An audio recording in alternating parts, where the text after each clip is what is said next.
Carl was engrossed in making new items at the mythic rank, both powerful combat items and utility items with mana storage and domestic buffs, when he began to notice that something was changing in both his own mana and the tiny world.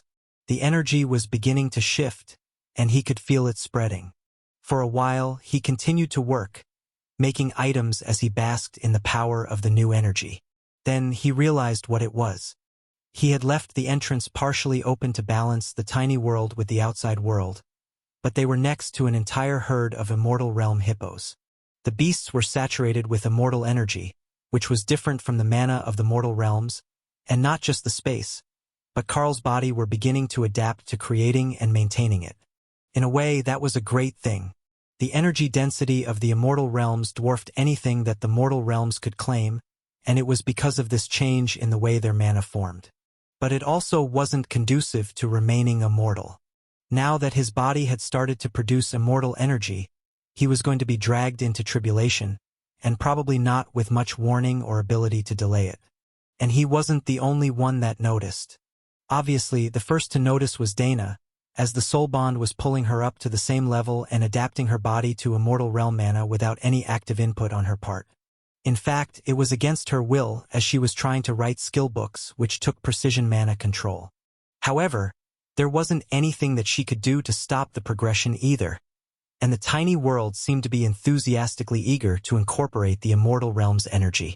It had done this before, as she recalled, but the amount was minimal.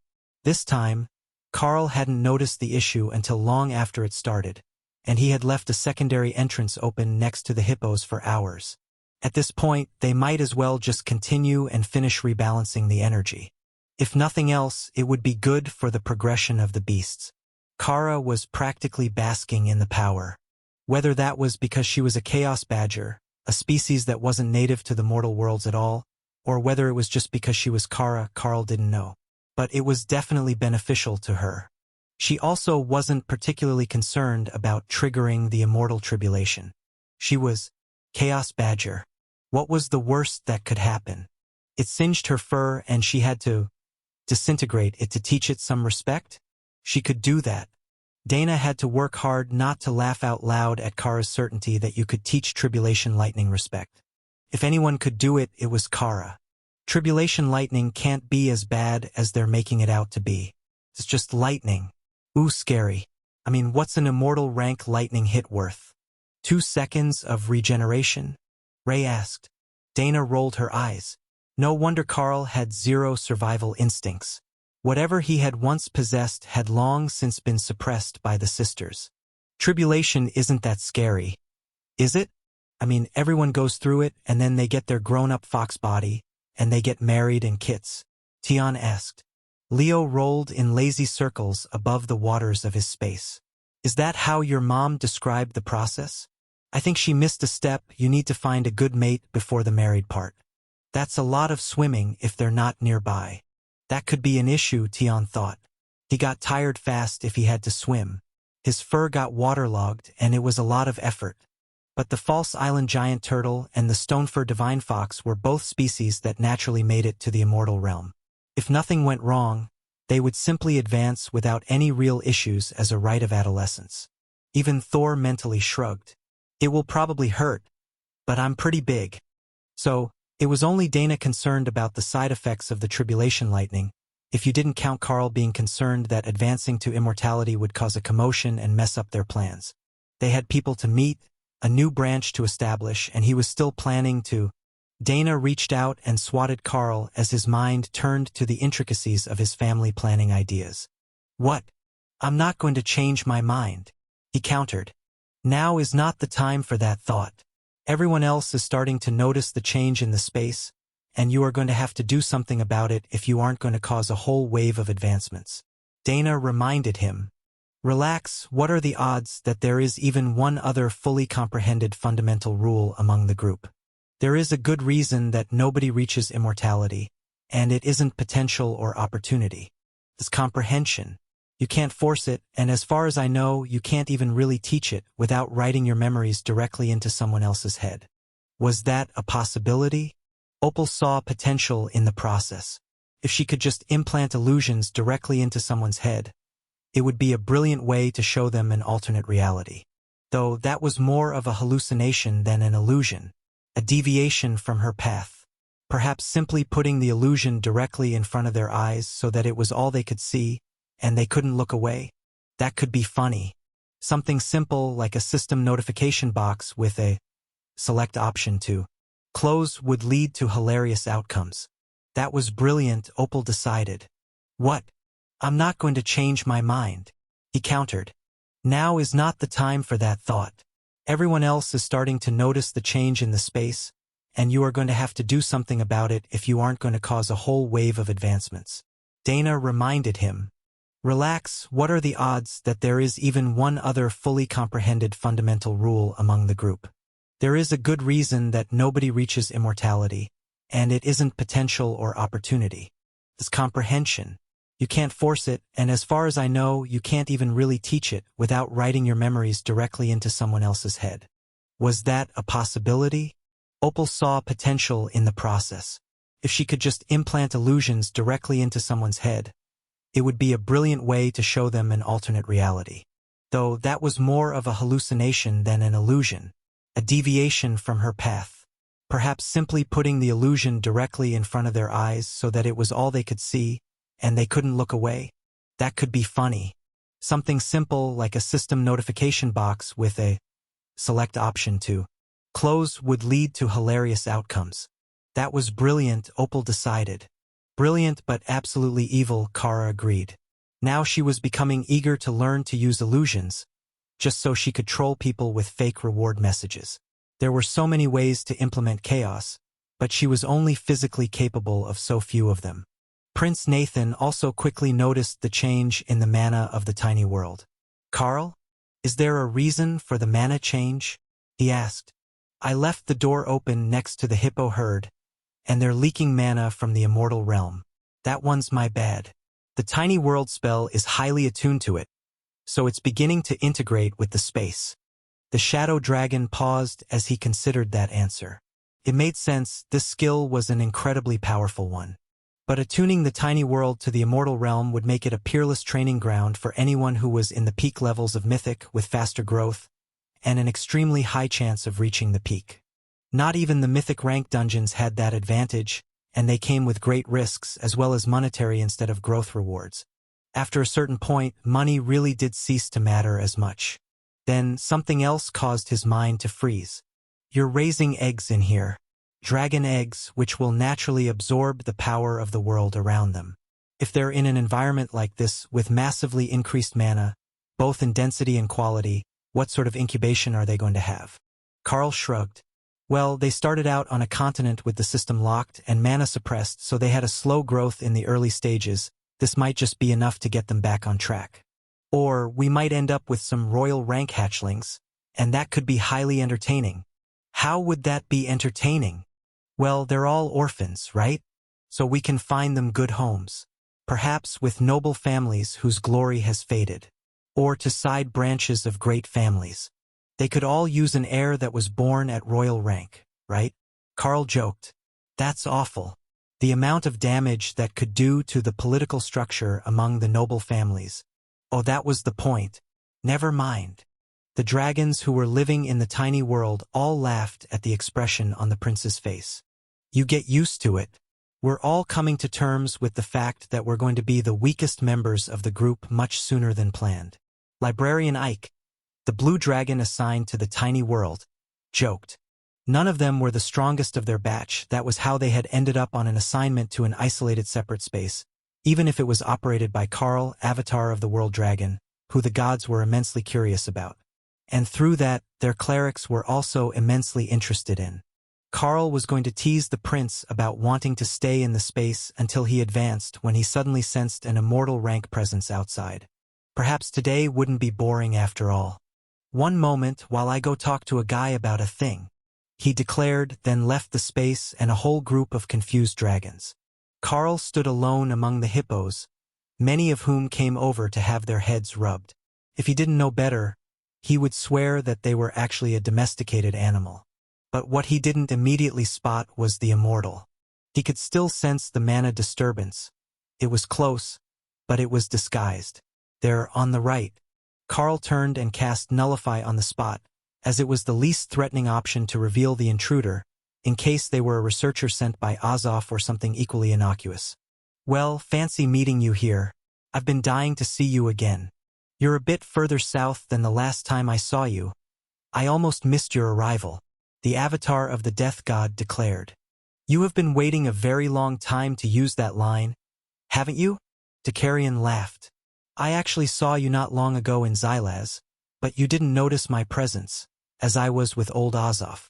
You're no spring chicken yourself. Not anymore. Congratulations on reaching immortality. Dakarian's laugh startled the hippos, who gave him annoyed glares. Thanks. I don't think I've gotten congratulations on my advancement for 20,000 years. I reached immortality before Rue did, not even a decade after you left Gthuzan for the first time. Or was that most recent time? I was talking with Bishop Misty, and she tried to explain, but you know how she is. The avatar grumbled. Yeah, her version of the timeline is a bit hard to follow, and that's when she's not including possible alternates in her descriptions. What brings you here today? I sensed the immortal realm mana growing, more than the presence of these lovable balls of hunger and hatred could explain. I didn't realize that it was you until you came out of your separate space. And that's why you hid. So I would have to search for you. I've gotten quite good at hiding my presence. There is a legend in the immortal realms that death walks unseen. The pinnacle of skill for an avatar of the Death God is to reap those who should be reaped without anyone else ever knowing that you were there. So, I spent a few thousand years mastering the skill before I came back here when the previous avatar passed away unexpectedly. Carl frowned. Is the myth of the Keptumia continent not an avatar? He's been there since the last resurgence. Dakarian shook his head. He's actually a mage, not a cleric. So, while he is highly favored, he's not the avatar. Carl nodded as if that made sense. He wasn't a cleric either. You know, we should likely move you to somewhere that's a bit less environmentally sensitive before the tribulation hits.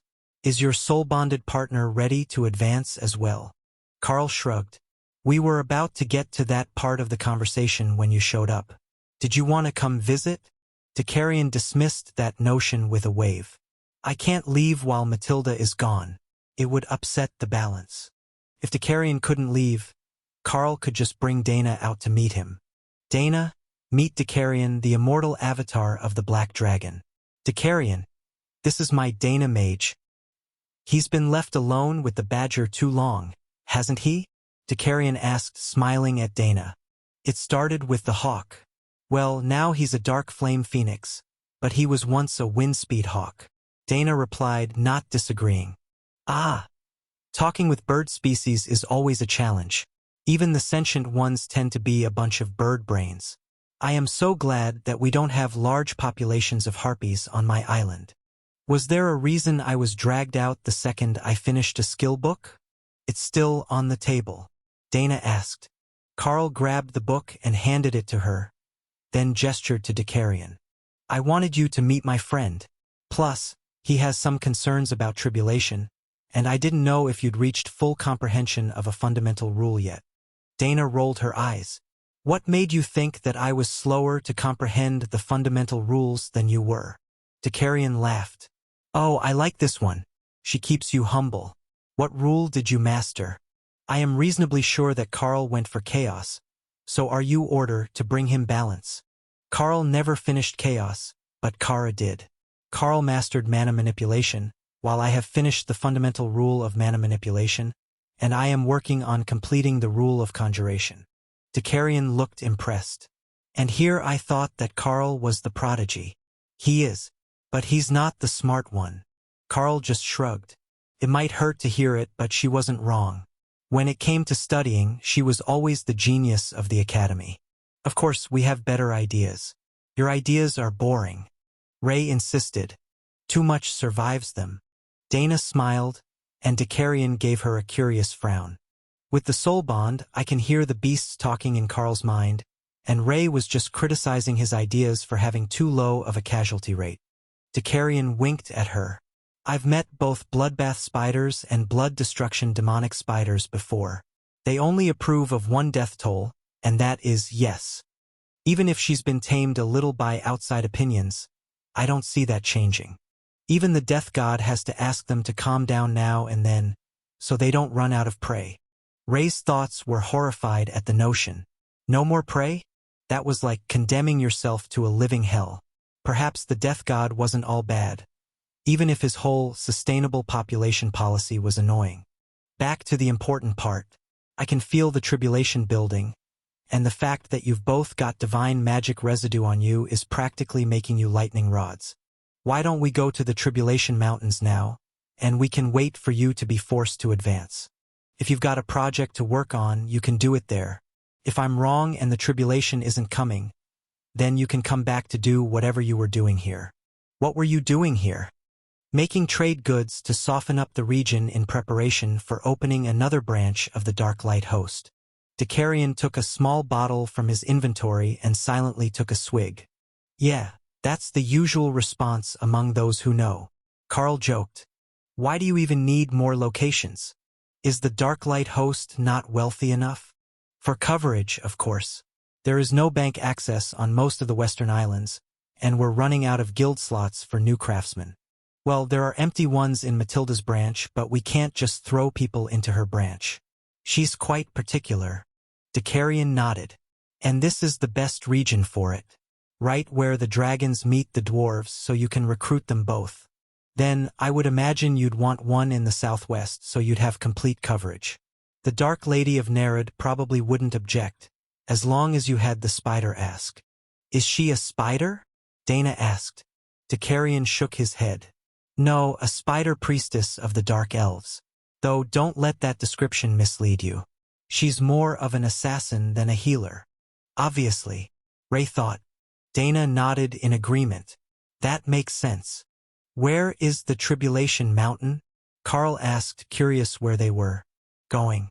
It's actually on the Nia continent, an uninhabited region in the far north, normally covered in ice and snow all year round.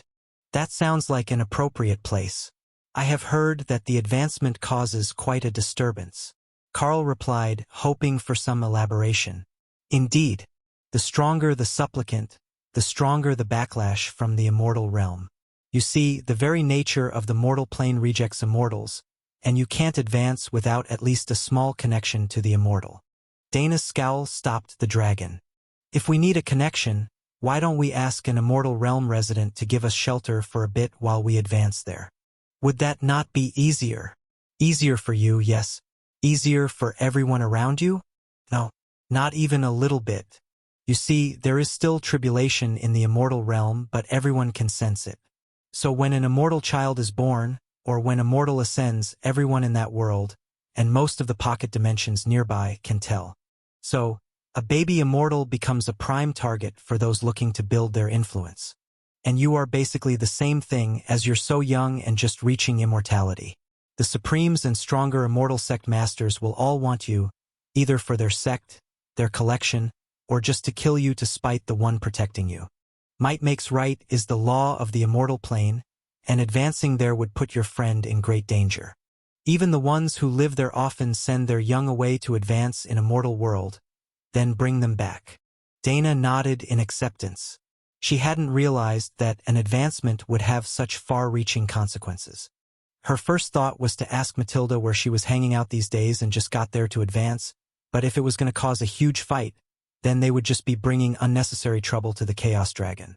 Matilda was still protecting this world, even if she wasn't constantly living here, so they might as well take full advantage of that protection to advance in relative safety. Relative, as tribulation lightning was supposed to be dangerous no matter how prepared you were. Most of the myths who reached tribulation either died or fled from its wrath and failed to advance, and even they were only a small fraction of all myths who reached the peak. Actually succeeding was so rare that Dakarian likely knew the names of everyone in the world who had succeeded in the last 10,000 years. We should probably let everyone know that we're going to be doing a thing, Carl noted as Dakarian opened a portal. Is the badger asleep? I had assumed that she had updated everyone already.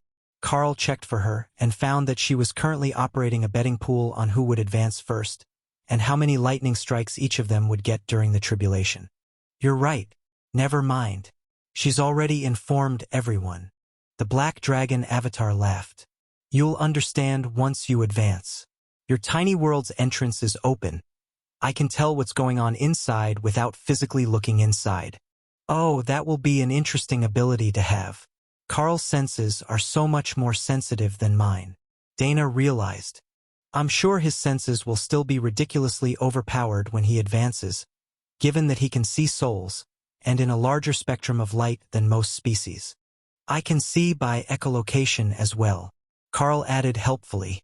See what I mean? Trying to blind him is nearly impossible. But with so many ways to perceive the world, it also opens opportunities for deception.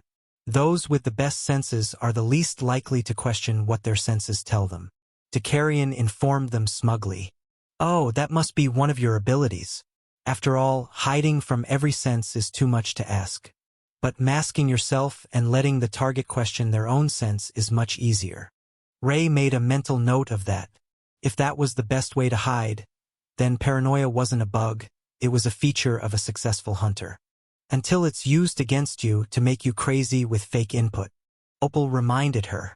Right, there was a balance there somewhere. Becoming the perfect immortal hunter wasn't going to be as easy as she had hoped. There were still far too many tricks to learn, using skills that weren't possible even at the mythic rank. Carl followed Dakarian and Dana through the portal, and then shook out the wings of his Tengu form as icy wind blasted through them. Man, how are we supposed to get any work done here? It's like 40 degrees below freezing with 100-kilometer-an-hour winds. He complained. I didn't think of that part. Well, I suppose it doesn't matter much either way. There is a lot of lingering immortal power here, and the presence of the two of you is already starting to cause a storm. We will have to separate you onto separate peaks, so that you don't resonate and mess up each other's advancements. Carl, if you would pick one, I know that you can use a portal even here. Carl saw what Dakarian meant when he tried. There was so much immortal power here, and the mana was so unstable from past tribulations, that just trying to open a portal to somewhere in his line of sight was a challenge. So, he opened it well above the next mountain peak and flew back to the ground. But as the storm began to gather, he realized that 30 kilometers was not going to be far enough from Dana to stay out of the influence of her tribulation storm. The clouds were gathering over her head, spreading in a swirling circle, as if there was going to be a tornado, but the lightning in the sky was a rich purple, not any sort of natural shade. Dakarian was also backing away now, so that his immortal presence didn't interfere. Outside interference could help to some extent, mitigating the damage done by the tribulation lightning, but the Avatar knew that while you could pass the tribulation that way, it would cripple the growth of the immortal after that point. For many eons, it had been the standard for helping children advance. Letting them suffer direct tribulation lightning was seen as cruel and inhumane. However, the number of years taken to advance one sub-rank within the immortal realm began to steadily increase with each generation. But they were so far apart that most wrote it off to poor bookkeeping or previous generations bragging about their geniuses. Only after hundreds of thousands of years did they finally have a researcher graph the trend and realize that either the immortal realms were weakening to the point of collapse, or something had gone wrong with their training methods. The researcher had been a blue dragon, and when Dakarian went on a tour of the immortal worlds to stabilize his advancement, he had come across the library where the records had been collected. They had dragged him in for nearly 5 years, analyzing his advancement and growth rate compared to the normal rates in the immortal realm, so they could test the recovery of potential after generations of it being burnt. It had been an informative time, and a firm confirmation that all blue dragons were the same. No matter where you put them, they just studied different topics. The storm above Dana was growing fast as Carl moved away, separating them by 3 mountain peaks. But the tribulation wasn't the only thing that he could sense. They had visitors. Some of the souls that Carl could sense were familiar. Immortal Azoth was one, and he didn't look like he was about to attack anyone, so there was some hope that the others weren't hostile. Or perhaps things only got truly dangerous after the tribulation was finished. As a preventative measure, Carl sealed the tiny world. There were strange immortals here, and Dakarian had said that they could see inside if the entry had been left open even a little bit. That would never do, and if he was in the middle of a tribulation lightning storm, He would be far too busy to save the people inside from outsiders tampering with their living conditions. Other presences were not familiar, though a few of them felt friendly, for a lack of a better description. As if they were making a point to let everyone know that they had come to observe and not to start a fight.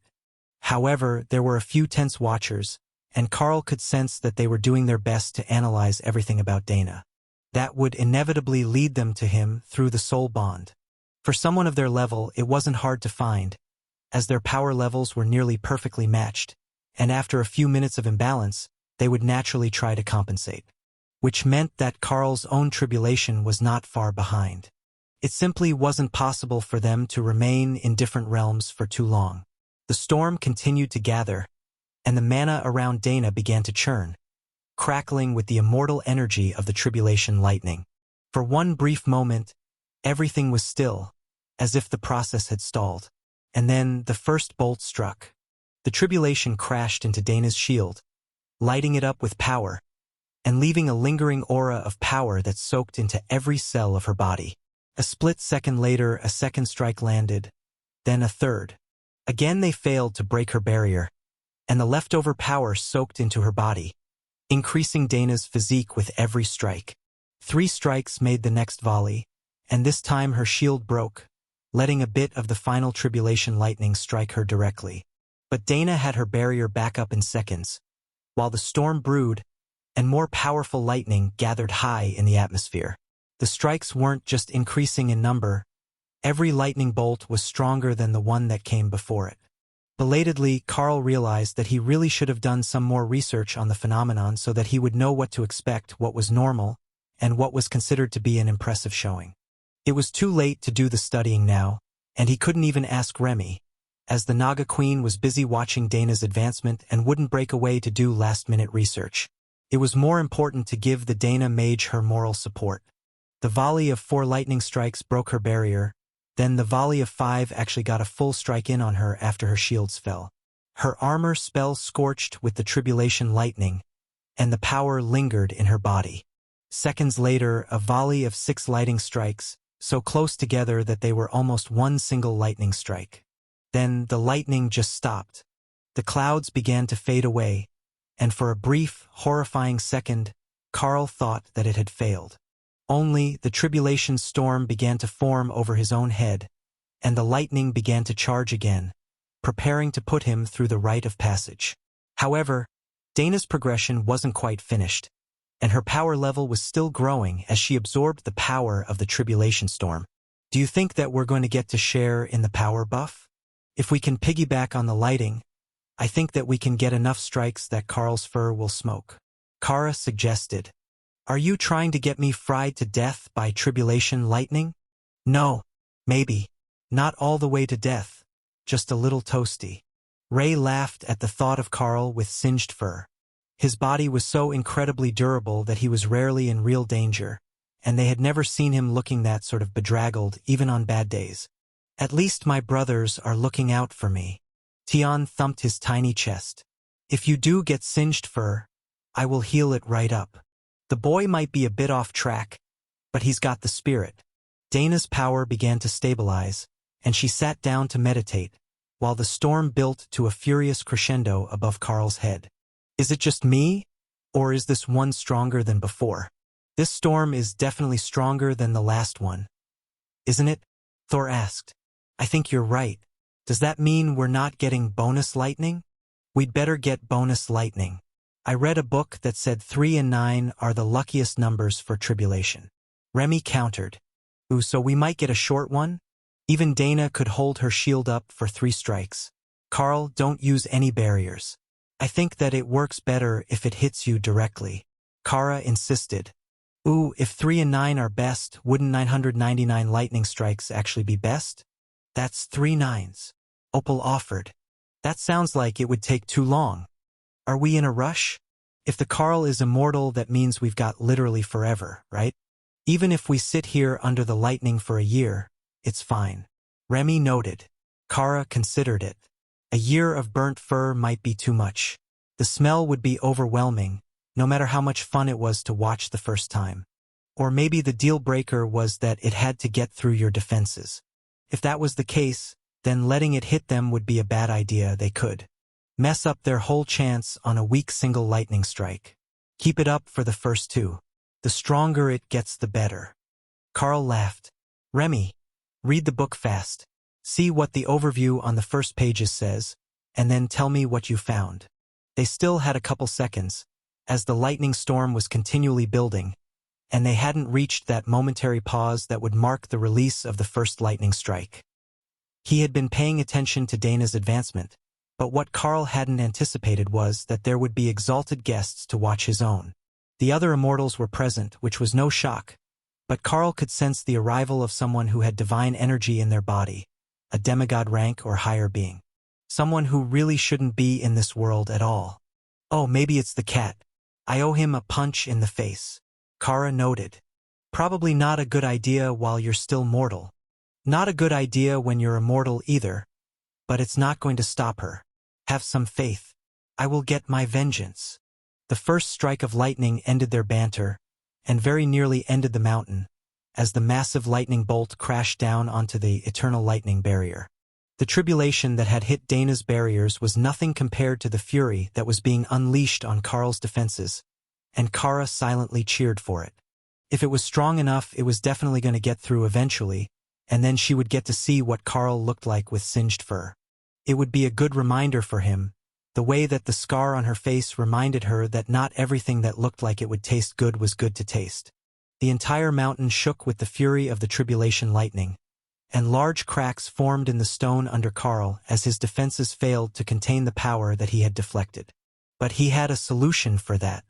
Hurriedly, he carved runes into a small lightning element stone of the mythic rank to focus and absorb power. If he was right, that should stop the lightning from dispersing into the area and shattering the mountain around him, as well as granting him a bit more of the energy that would normally be wasted. It could clearly work without any of these sorts of assistance items. It had worked for Dana, and her body was filling with immortal realm energy right now. But with them, he might have a better baseline starting point. Carl brought out the stone and activated it as the second wave of lightning charged.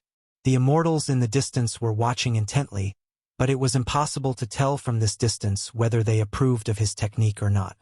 The immortal realm should have all sorts of information and standard practices for the advancement, as many species were born mortal, even there. But none of that knowledge was shared. The next two tribulation lightning bolts struck in rapid succession, and a bit more of the knowledge of the nature of immortality flooded into Carl's mind with the lightning's power. Perhaps that was the secret. The faster you learned, the faster that the lightning ended? Perhaps Dana's abbreviated advancement was the correct way? The moment that the double strike ended, a triple landed, and the eternal lightning barrier began to vibrate. Literally vibrate. The barrier was humming, and Carl could feel the lightning on the fur of his greater beast form transformation. That defensive ability wasn't going to last long, even with the bestial raiment armor active, but he had options. War Beast gave him a transformation that had built-in armor, and it was an artifact-grade skill. It was still only an epic-grade constitution, which wasn't an improvement on Carl's base form, but the stats were so much higher that it should be worth it. There was only one problem with that skill, at least in the mind of Kara. It was a gigantic world dragon, and thus had no fur. With no fur, there would be no singe. However, there could be scorched scales, and that wasn't all bad either. Carl tried to ignore the badger as the lightning hit him again. For lightning strikes slammed into the barrier, and the air around Carl began to literally glow as he transformed into Warbeast form. Let's go! Kara cheered as the fifth round of tribulation lightning tested Carl's defenses. From a distance, the immortals watch in rapt attention as the transformed avatar of the world dragon was forced to shift. For rounds without needing to leave a cat-demon transformation was pretty impressive, but only the ones who knew him had any idea why he had even bothered. Normally, you would prepare your defenses and start the process in peak form, not casually with only a single barrier up and in a non-combat transformation. Wasn't he taking immortal tribulation just a bit too unseriously? The sixth round of tribulation made the protective stone glow with power as it absorbed and channeled the tribulation into Carl's body, and the power began to flow past him, into the beast spaces, and into Dana. That seemed like a good sign to Carl. If he was transferring power to Dana, That meant his level had surpassed hers again, even if his tribulation wasn't over and he wasn't technically immortal yet, and didn't have the immortal blessing that would reduce the damage he took from mortal enemies. Mortal enemies, what a way to think of mythic rank dragons and monsters. But that's what they were now, a level below him, and unlikely to be able to cause him enough damage that he would have to do more than casually regenerate. The ground beneath him began to shake again on the 7th round of tribulation, and Karl activated Walk on Air to move himself away from the mountain, to prevent the damage from spreading. Standing on air was effortless as an immortal. The mana of the world held him aloft with a thought. But the amount of power in the storm was not abating. It was continuing to grow, as if he had personally offended it. We're totally going to get to see a scorched dragon. Kara laughed. Do you think that the system watches and ranks tribulation? We might get a prize or something. Tion asked. I want a prize. How do you get best tribulation, though? You pass or you die. That's pretty much it unless someone interferes and rescues you. Ray added. If there is a way, Karl will do it. Loot God. Smile on us. Grant us the shiny tribulation prize. Lightning, lightning, lightning. Kara, behave. No praying to the laughing god to have me scorched. With Karl in the sky above the mountain now, instead of standing directly on top of it as most did, the damage had been largely mitigated. However, the ferocity of the storm had not. The 8th round of tribulation did not come immediately after the 7th. Instead it was building, gaining power as if it had estimated what Karl could take and was willing to adjust to ensure that he did not escape without damage. The very world around him seemed to shake as Karl absorbed the impact of the 8th round of lightning, while the glow on his scales increased to a nearly blinding level. Remy, now satisfied that she had read everything that there was to read about the process of advancement to immortal, a vague passage that took only 2 paragraphs, cheered for the lightning. The book says that more is better. Just keep it going and don't let it stop. Though it might also just stop on its own. The book didn't say. That couldn't be accidental, Karl knew. Someone knew the answer about why the tribulation worked the way that it did, or at least what were the signs of a powerful advancement. But they had withheld that information, even from the few books that did mention the process. Golden flickers of light filled the sky, and static electricity crackled as the storm surged, and wind began to pick up around Karl at gale force. That was different. There was a storm around Dana, but primarily it was just the lightning.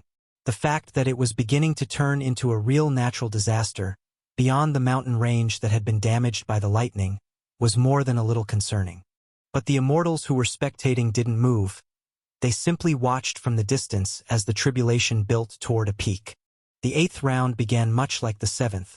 Only the power of the tribulation lightning seemed to suck all the mana out of the air around it, turning everything to lightning as it collided with the eternal lightning barrier.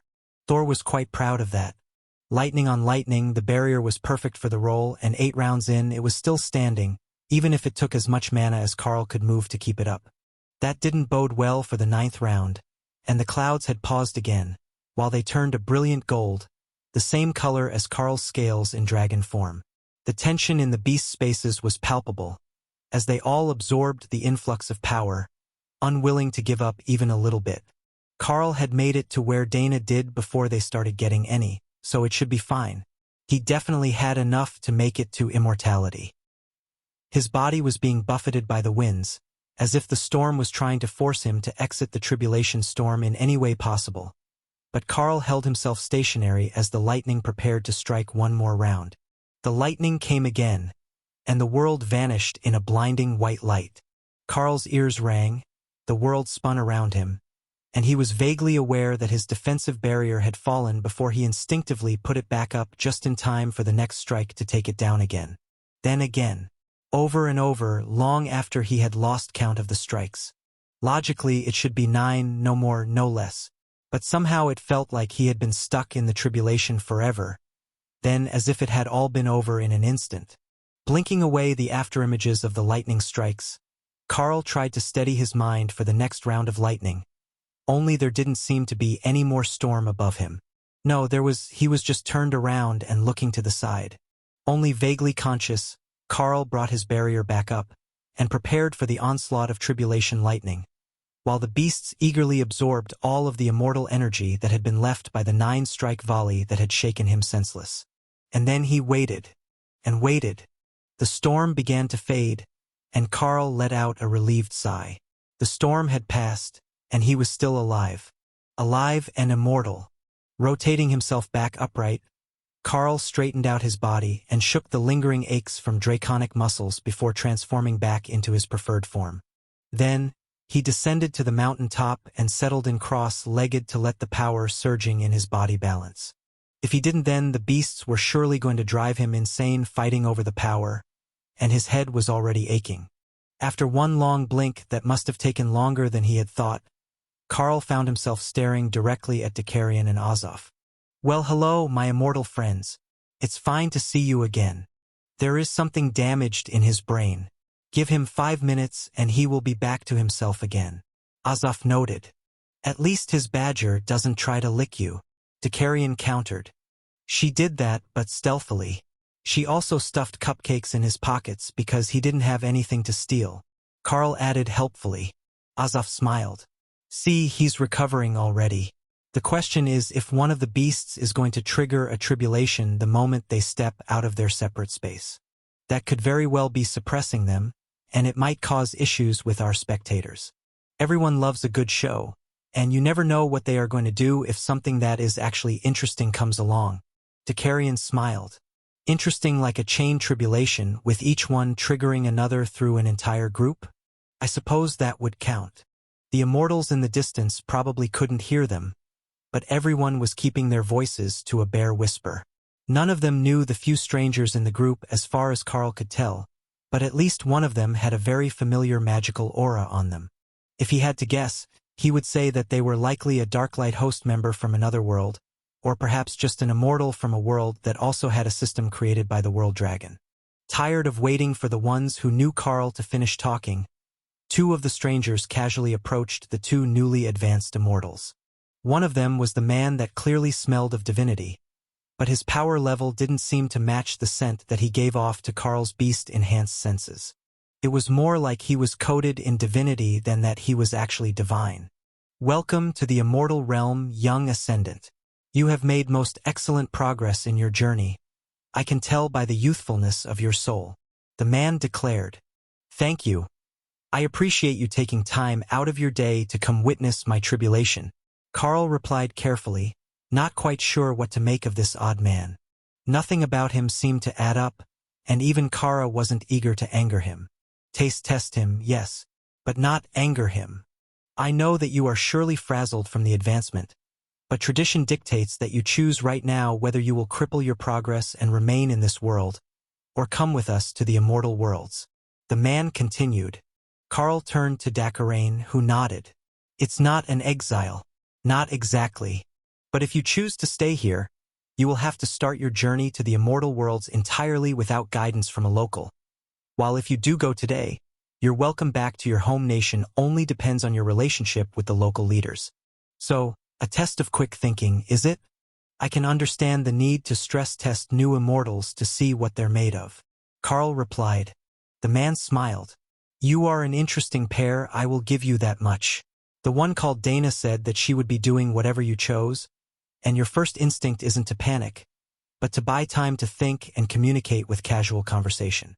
I will take that as a compliment. What sort of place is it that you're taking us to if we agree to leave for the immortal worlds with your assistance? Not that I have any particular objections to the idea, but if the offer isn't something that will work for me, I do have a few other options." "Options?" the other strange immortal asked. "Fellow Darklight host members. I could apply for a transfer to one of their branches." The immortal nodded. "Interesting. That's a fairly large request from a guild master." Carl shrugged, unconcerned. They had been at his wedding. Surely they would not be too upset about him requesting a transfer. The first immortal smiled, and the divine energy on him seemed to increase for an instant. "The world I have in mind is one where your guild is active, actually. It is a private realm, a form of pocket dimension, not a planetary body as part of a solar system. The conditions there are quiet, and the challenge level is low for a new immortal adapting to their status.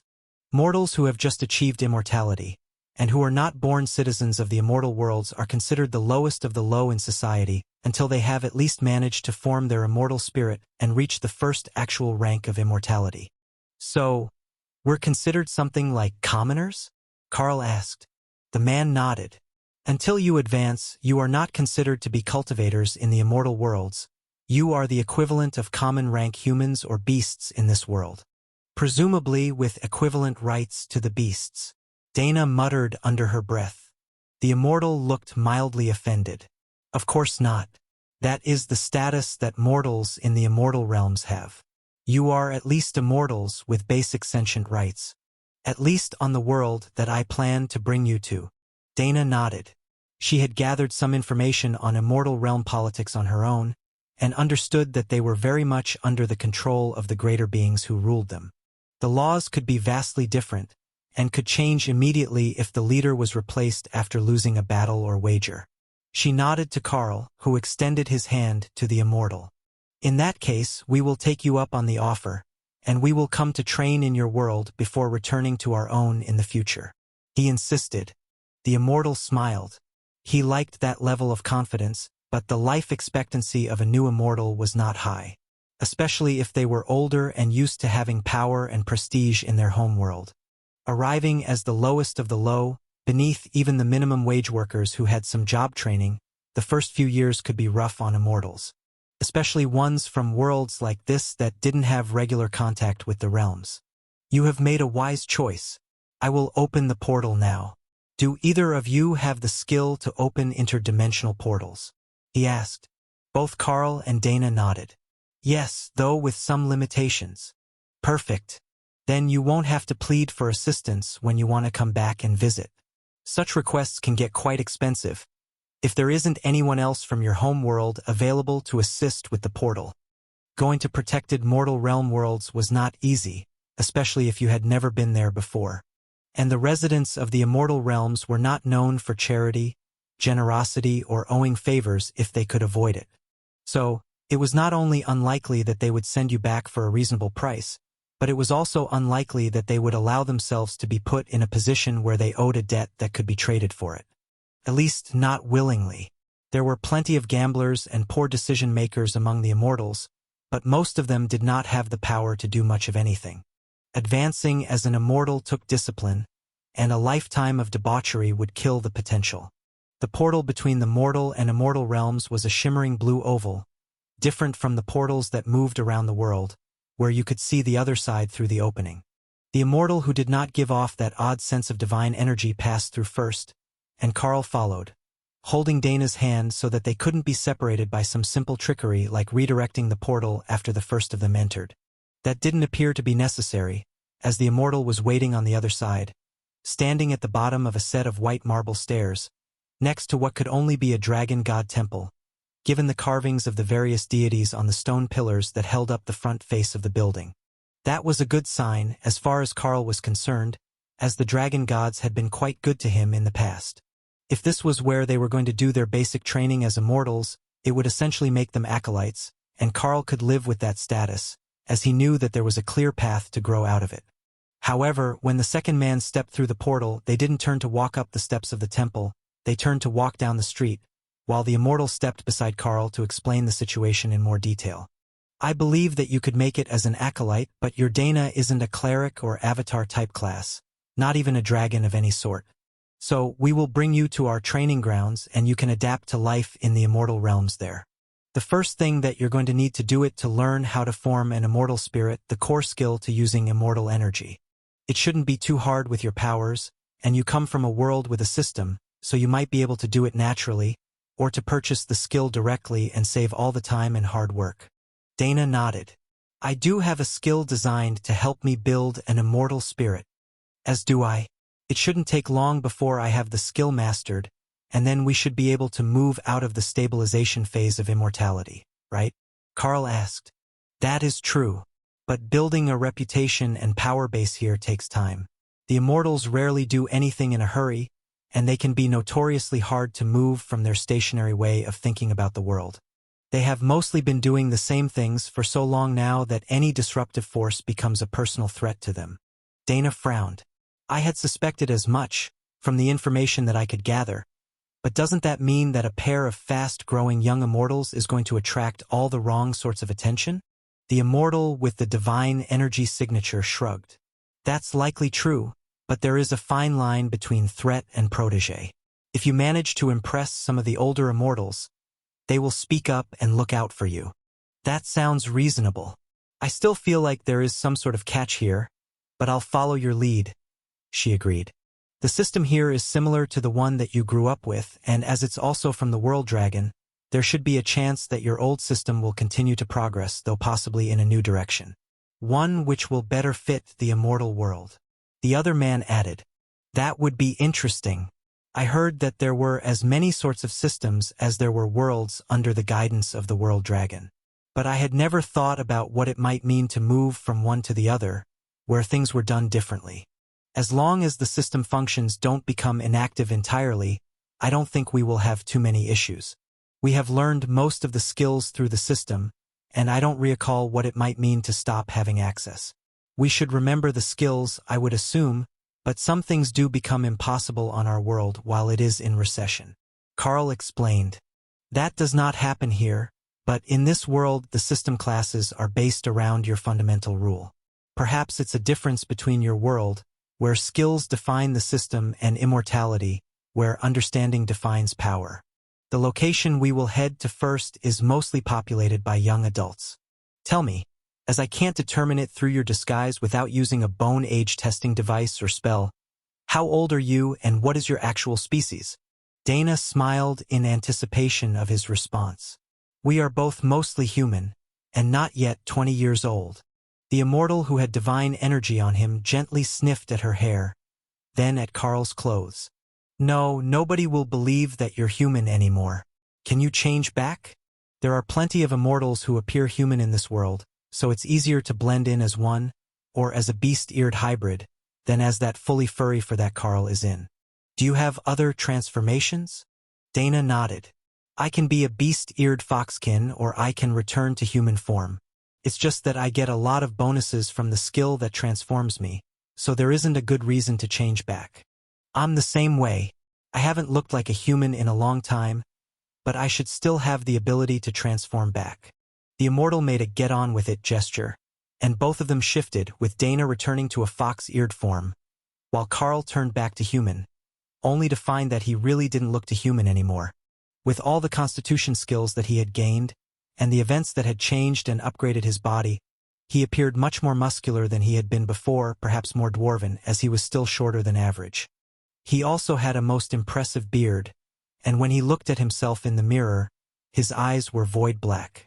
Well, it looks like my human form needs some work. But this is me without any transformation or disguise magic. I guess a few skills made some changes, and I never noticed because I never look like this. Dana looked him over and shrugged. It's not bad. You still look like I remember, other than the eyes. But that beard. Who knew that it would keep growing while you were in another form? That thing is definitely dwarven. I've never seen a human who could grow a beard down to the middle of their chest. The older immortals laughed at her surprise. That's fine too. Dwarves might be uncommon, but they're far from rare in the immortal realm, including on this world. You may get some strange looks as a half-dwarf, especially from other dwarves. They don't often marry humans. But as far as blending in goes, you should be fine. Now, this is the training ground. If you step into the runic circle, it will activate barriers so that your skills don't travel out of the practice zone. Can and is also used for duels between trainees. Try not to offend anyone the first day. The rules of the clan are not forgiving. Challenges that can't be settled with words are settled with blood in the training area. You are both new, and that grants a bit of protection, but only from those much more powerful than you. Full members are not allowed to challenge trainees to a duel in the arena without an elder's approval for their reason. It helps cut down on bullying and increases our training success rate. Not like some of the cultivation sects where it's a total free-for-all. What sort of clan is it? Carl asked. We are a merchant clan. We train guards, assassins, mages, and the merchants themselves. I know that you have a crafting skill, and while we don't specialize in that here, it is still a relevant skill to a merchant, and if you could produce a requested product overnight, many would respect your connections and efficiency. That said, the easiest place to start is either as a domestic servant of the clan or a guard trainee. I doubt that either of you is going to volunteer for domestic service, especially as you're married, and don't use a succubus-style technique to grow your power. Though that's likely secondary to the fact that mortals tend to view themselves as above cleaning up after others when they have reached immortality. Many end up in that position eventually, but only after their spirit is broken, and they have learned how things really work. So, we will place you with the influx of guard trainees that will be coming soon. You are skilled fighters, right? Dana nodded. Yes, I am a mystic blade master by class, specializing in golems and bladed combat. If it's about a duel, I should be alright, as I have an advanced parrying skill. Karl schrugged. I might have mostly relied on my brute strength to keep me stronger than others in the mortal world, but I have a fair number of skills specifically for combat. However, I mostly specialize in training beasts and large area damage. So, I'm not nearly as skilled at duels, I'm just very hard to injure. The immortal laughed. That's a skill of its own. The one who can remain undamaged when others try to mess with them often does better than the one who can hit the hardest. There are Mei who specialize in body enhancement-related techniques and fundamental rules here. In order to properly fight at the immortal rank, you will need to imbue the rules you understand into your attacks, and use them to overpower your opponent. Fortunately, you both comprehended greater rules, so you have an advantage in that way. But mana manipulation is more of an assassin's tricky way of fighting than a brute force rule like crushing or destruction. Ray laughed from her space. She was going to like this place. As soon as she managed to advance, she would definitely be working on some of those combat-related fundamental rules she had never gained insight into before. She had been quite confident in her skills before, but she could sense many dangerous creatures here. Both sentient and immortal rank mindless beasts. It was a beautiful hunting ground. Could you tell us a bit more about the immortal realm? The knowledge of this place is limited where we come from, and while I am told that there are ranks among the immortals before they reach the status of supreme, I don't know what they are. Karl asked. That's simple enough, and you'll learn it soon anyhow. The first step is spirit immortal, ones who have a complete immortal spirit, which will allow them to reincarnate even if their body is fully destroyed. The second step is void immortal. To comprehend the void is to comprehend the true nature of mental discipline. To reach the peak of the void stage, the immortal spirit must be transformed. For the cultivation types, it's by meditation. For system users, it can come in 100 different ways. But the result is the same. The immortal spirit becomes something other than a ghostly presence. After that is the ascendant immortals, ones who can solidify immortal energy, effectively creating a body within their body, and massively increasing their power. It's not a simple doubling or progressive increase at that point. The further you are into ascendance, the greater the exponential growth. Even if someone you meet has only touched on the basics of ascendance, they will be far beyond your ability to deal with, no matter how well you are trained at the lower ranks. Then there are the true immortals or the peak immortals. They have fully ascended, and they are working on the nature of supremacy, the complete dominance of the immortal realm.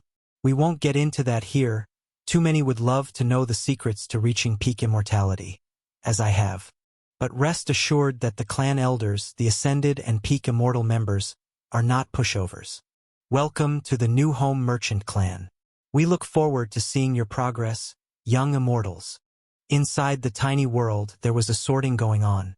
Lady Matilda had sent an avatar clone of herself to the space, and she had gathered all the visitors from Gathuzan for an announcement. After the tribulation, the Karl has been sent to the immortal realm for training. So, the tiny world will be moving with him, and you all need to be removed to go home and finish your own advancements. She explained. Wait, all of us? Ulia, the matron of the tiny world's orphanage, demanded. Not all of you, just the ones who don't live here. The Darklight host members can stay if they want. There will be opportunities for them inside the tiny world. But the others need to go back to Gathuzan and their home nations, or it will interfere with their intended life path. I have already sent someone to inform the guild and alliance members that Karl and Dana have advanced and will be gone for some time in the immortal realms. They were fine with it, as the basics of their crafting skills were left behind and the Drod Guildhouse is capable of continuing everything that they had started. Sapphire is not happy with them, as she is technically the ranking member now, and the acting guild leader with them gone. Tessa laughed. Did you at least do something to help calm her down? She might just quit if she can't spend time with her books. Matilda's avatar nodded. Indeed. I finalized the potion that Remy was making to advance totems to myths when they reached the bottleneck, and that made the blue dragon exceptionally happy. But she has also recruited more dragons from the church and some dwarves to run the Xylaz Alliance house. As it turns out, when things are already settled, finding a new raid team isn't that hard. It helps that Matilda actually has copies of all the golem spells and inscriptionists to make them for the new members. The new team is a cleric, a paladin, 2 shamans with golem spells, and a warrior, or 3 warriors and a golem creation amulet for the cleric, if someone steals the mythic shamans to work as healers. I suspect that is how it will usually go. Tessa nodded. That sounds like it will work, and the Alliance can't say that we're slacking. Most of the Alliance financing from our side comes from the arena and the items or sale anyhow. The group from Gathuzan were simply staring at the two in awe. That was the Supreme Lady, now a true legend. What other guild would have the honor of getting her to simply show up and take care of issues for them while their branch leaders were away in the immortal realm? We will gladly take your offer of assistance to head home. Prince Nathan agreed, speaking for the others who had only come along to hunt monsters, but had gotten trapped in the tiny world when Carl closed it to advance. Lotus turned to Ophelia and Naksha. Are we going back to play with the bunnies? Or are we staying to play with the dragons? That was actually a fine question. They would need years to be ready to reach immortality, possibly longer, which meant that they would be trapped in the tiny world for the foreseeable future. However, something about Matilda's smirk at that question said that it might not be such a bad thing to remain here for some time, possibly because of the way that the mana was changing after Carl's advancement. The tiny world was still being fed by him, and it had begun to change after being left open near the hippos. So, it more closely resembled the immortal realm now than the mortal, even with the dense mana on the Dragon Isles. We will stay for now. Once Carl and Dana are comfortable in their new home, we can get him to open us a portal to the Xylaz Guildhouse so that we can go back and forth. Lotus nodded in satisfaction. That was a good option, especially with the adorable griffin-patterned golems in that house. Mythic rank gargoyles would keep their house safe while they were gone. They should have let Carl make them new stuff to protect the houses. But they could bring it back the next time that they went to visit, and that would still be fun. It might make some of the locals, like Lord Drod, a bit insane if they had immortal rank gargoyles in the house, but Lotus knew the trick to blocking the feeling of their presence now, so it should be fine. If you were in the house, you would feel the difference in the mana from the active spell, but it wouldn't terrify everyone like a bunch of actual immortals would. Plus, higher-rank fluffy creatures were somehow fluffier than the mundane ones, and she would get them faster by staying here. We agree to your terms. We will train in here for now, and then when it's safe to open the portal again, we will go check on the Darklight host back home.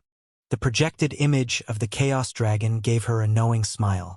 I knew that you would see it my way sooner or later. All right, dragons, time to go home. Everyone line up and I will open the portals to Gathuzan. Say your goodbyes to the guests here in Carl's world. The goodbyes weren't tearful, but the dragons were still reluctant to leave this strange and powerful place full of strange druids and dragon eggs. It had been an adventure of its own, just being here for a few days on what would amount to a vacation, given that they mostly sunned themselves on a mountain face or played in the lake. Ophelia knew that they would spread word of their trip to the nobles of their nation, and then slowly to the rest of the continent as gossip. The question was whether anyone would believe it, telling everyone that both leaders of the Darklight Hosts branch had reached immortality on the same day would seem like an absurd dramatization to anyone who didn't know them, and the soul bond was a rare bit of magic that most had never actually seen in action. The Immortals led Carl and Dana to a small lobby surrounded by dorms in the back of the compound, where many other young Immortals were living. Most were gone about their daily tasks right now, but a few sensed new arrivals and came to poke their heads out. Clan elders, greetings. Are these more newly ascended mortals? They look quite young. Did they come from the immortal realms? One of the others, a woman with black cat ears poking from her hair, asked curiously. They came from a mortal world and reached immortality within 20 years. The elder who had the aura of divinity on him replied. Oh, now that is curious.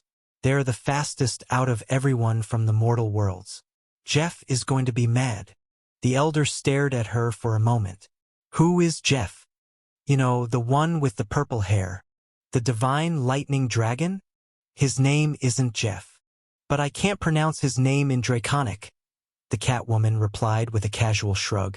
From behind a door down the hall, the dragon in question roared out a name that sounded like an extended peal of lightning, combined with a furious roar. But somehow it also sounded like Jeff. See, it's not that hard, the elder chided. But cats were not meant to make that noise. To her credit, she did try, but the end came out sounding more like purring, and even the elder couldn't hold back a short burst of laughter. All right, you can stick with the multi-species friendly nickname. It is probably less embarrassing than having you purr at him in public.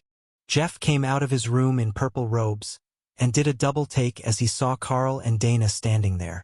This pair is really odd. They're perfectly matched. Like exactly the same power level, like they're clones of each other. Not even identical twins have ever matched that, as far as I know. The Catwoman nodded. Ooh, good point. Jeff would know, too. He's been with us for quite a while now. Not his fault. A cruel punishment from his former sect crippled his potential and shattered his immortal spirit.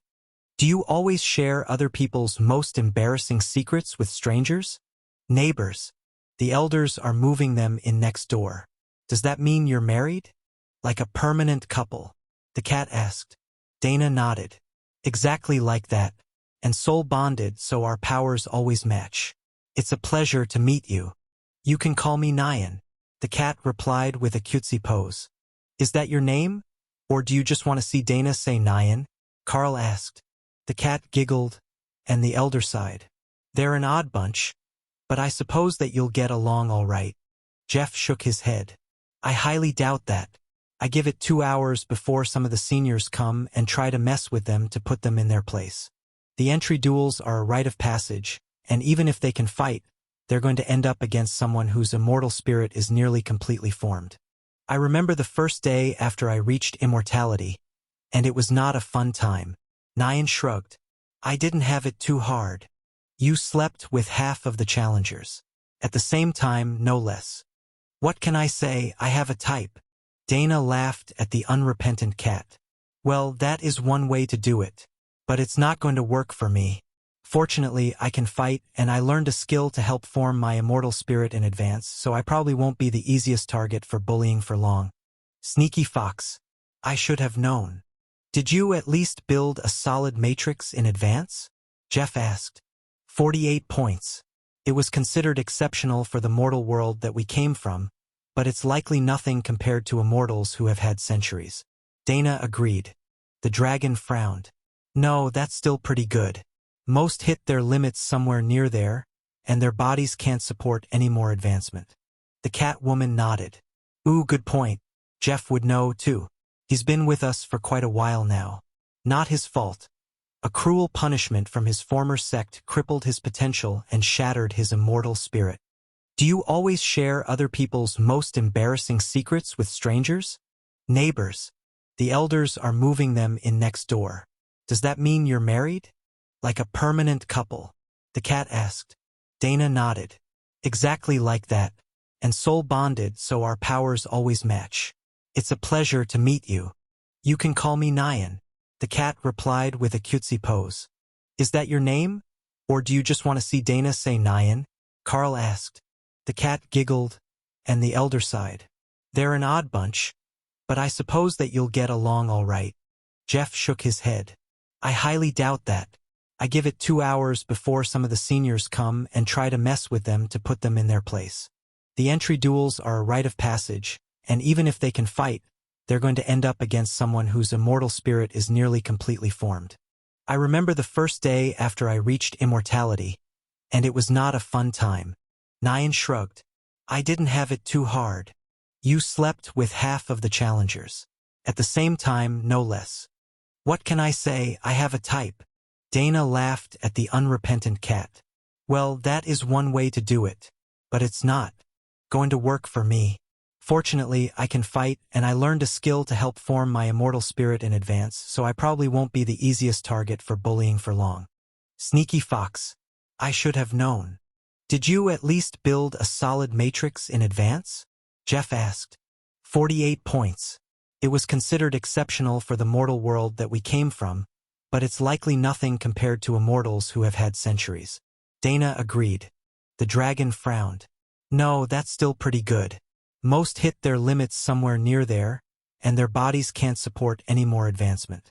Once you become an immortal, it becomes many times more difficult to increase the size of your power matrix. The energy needed is simply more than the body can bear. What about Carl? I went for 72 points, and the formation is strong and stable. But like you said, the next step is too much. Unless I alter the way I have been progressing, I will be stuck here for quite some time. Well, this will be your room. We all share rooms, as we're the lowest ranked and newest of the clan members. But being married, you would have wanted to share anyhow, so it works out fine for you. You can push the bunks together to share, and there is a ceiling formation on the rooms, set by the clan master. Nobody is getting through a supreme ranked privacy barrier, so you can train or do whatever sort of extracurricular activities you prefer in the dorm without anyone intruding. Just keep your key with you. Did you come from a system world? If so, you've likely got an inventory and not a storage ring. The key can go in either, but it's easier to find in your inventory. Nyan explained. I will leave them to you too. Just make sure that they come back out when the challengers come out. I don't want to hear screaming and banging all night. The elder insisted. Carl chuckled, and Nyan gave him a curious look. Did you think that you would get away with hiding? Or are you actually looking forward to the challenge? Definitely looking forward to the challenge. You see, I know a thing or two about fighting immortals, and if they're still trying to form their immortal spirit, I don't think that I will have too bad of a time. According to the system, immortal rank beasts weren't all that much stronger than their mortal counterparts, if you didn't count the damage reduction. It was only a 2- or 3-fold increase on what Carl would have expected from a mythic beast. That was something that he could deal with as long as the other immortals were on that level. If you're waiting on the challenges, you can count yourself lucky. I will challenge you right now with the elder's permission. A booming voice from behind them announced. The elder that felt like divine power shrugged. I don't see why not. Let the Carl fight you first. He's not a duel specialist, so it should be a faster learning experience. Carl examined the challenger, who didn't have a name tag with the system interface, so he was not a system user. But by his best guess, this should be a fully spirit rank immortal clan member, as he had asked permission to challenge and didn't just start a fight. In that case, I, Abraham of the New Home Merchant clan, challenge you, Carl, initiate of the clan, to a ranking duel. He shouted in his best formal tone. In the distance, Carl heard others cheering, and in his head he heard Kara and Ray cheering. There really wasn't anyone against this fight, except Thor, who had been looking forward to a good nap with Tessa, not spectating a fight. But it would be a learning experience for him, as he had just advanced to mythic rank, and he hadn't been part of the immortal rank fights in the past. Where will we be doing the challenge? If we're going to go all out, it's going to need some space, Carl asked. Abraham smiled. I like your optimism, but you're not going to last long enough for it to matter. Carl smiled and patted him on the shoulder. I wouldn't count on that. It's best to treat every challenge as if it was an actual challenge. Besides, when I'm getting ready to fight, I'm significantly larger than I am right now. The people that they passed all gave him curious looks, wondering what Carl turned into when he wanted to fight. If he was a berserker, it could be all sorts of fun stuff. But his system wasn't compatible with most of theirs, and they couldn't see his details, so it was up to their best guess as to what sort of fighting style he was going to employ. Nyan rushed ahead of them cheering and shouting. Get your bets in, get your bets in. Abraham versus the new guy Carl. Who will win? How long will the fight last? Will the Carl's wife leave in tears or over Abraham's body? Abraham growled at her, and Nyan made a mocking swipe at him with her hand curled into a paw. The elders led them to a massive courtyard, and Carl realized that they had used actual spatial magic to expand it, not an illusionary domain the way that he built things like the trial grounds. He was going to have to study that later. Opal would love it.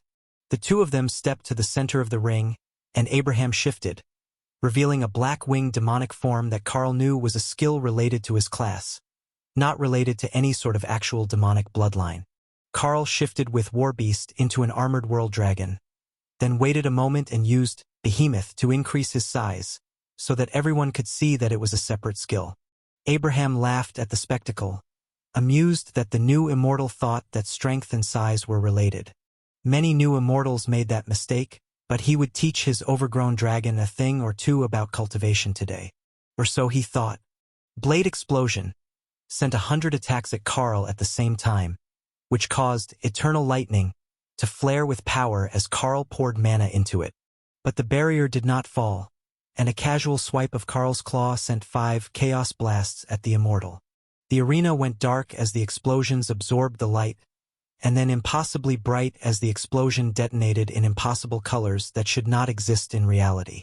Abraham was flung backward across the arena, looking stunned as his sword shattered in his hands, destroyed by the blasts as he parried. What the hell was that? Someone in the crowd shouted, and then a fresh round of betting began. Carl smiled and called out the bodyguards, his trusty pair of Lamia, to assist him. Oh, a summoning specialist. Abe is fucked now. Nyan laughed as she continued to accept bets. In your dreams, cat. Abe snarled as he layered defensive skills on himself and activated a series of items. Carl smiled, and in his mind Kara began to laugh. Yes, do it.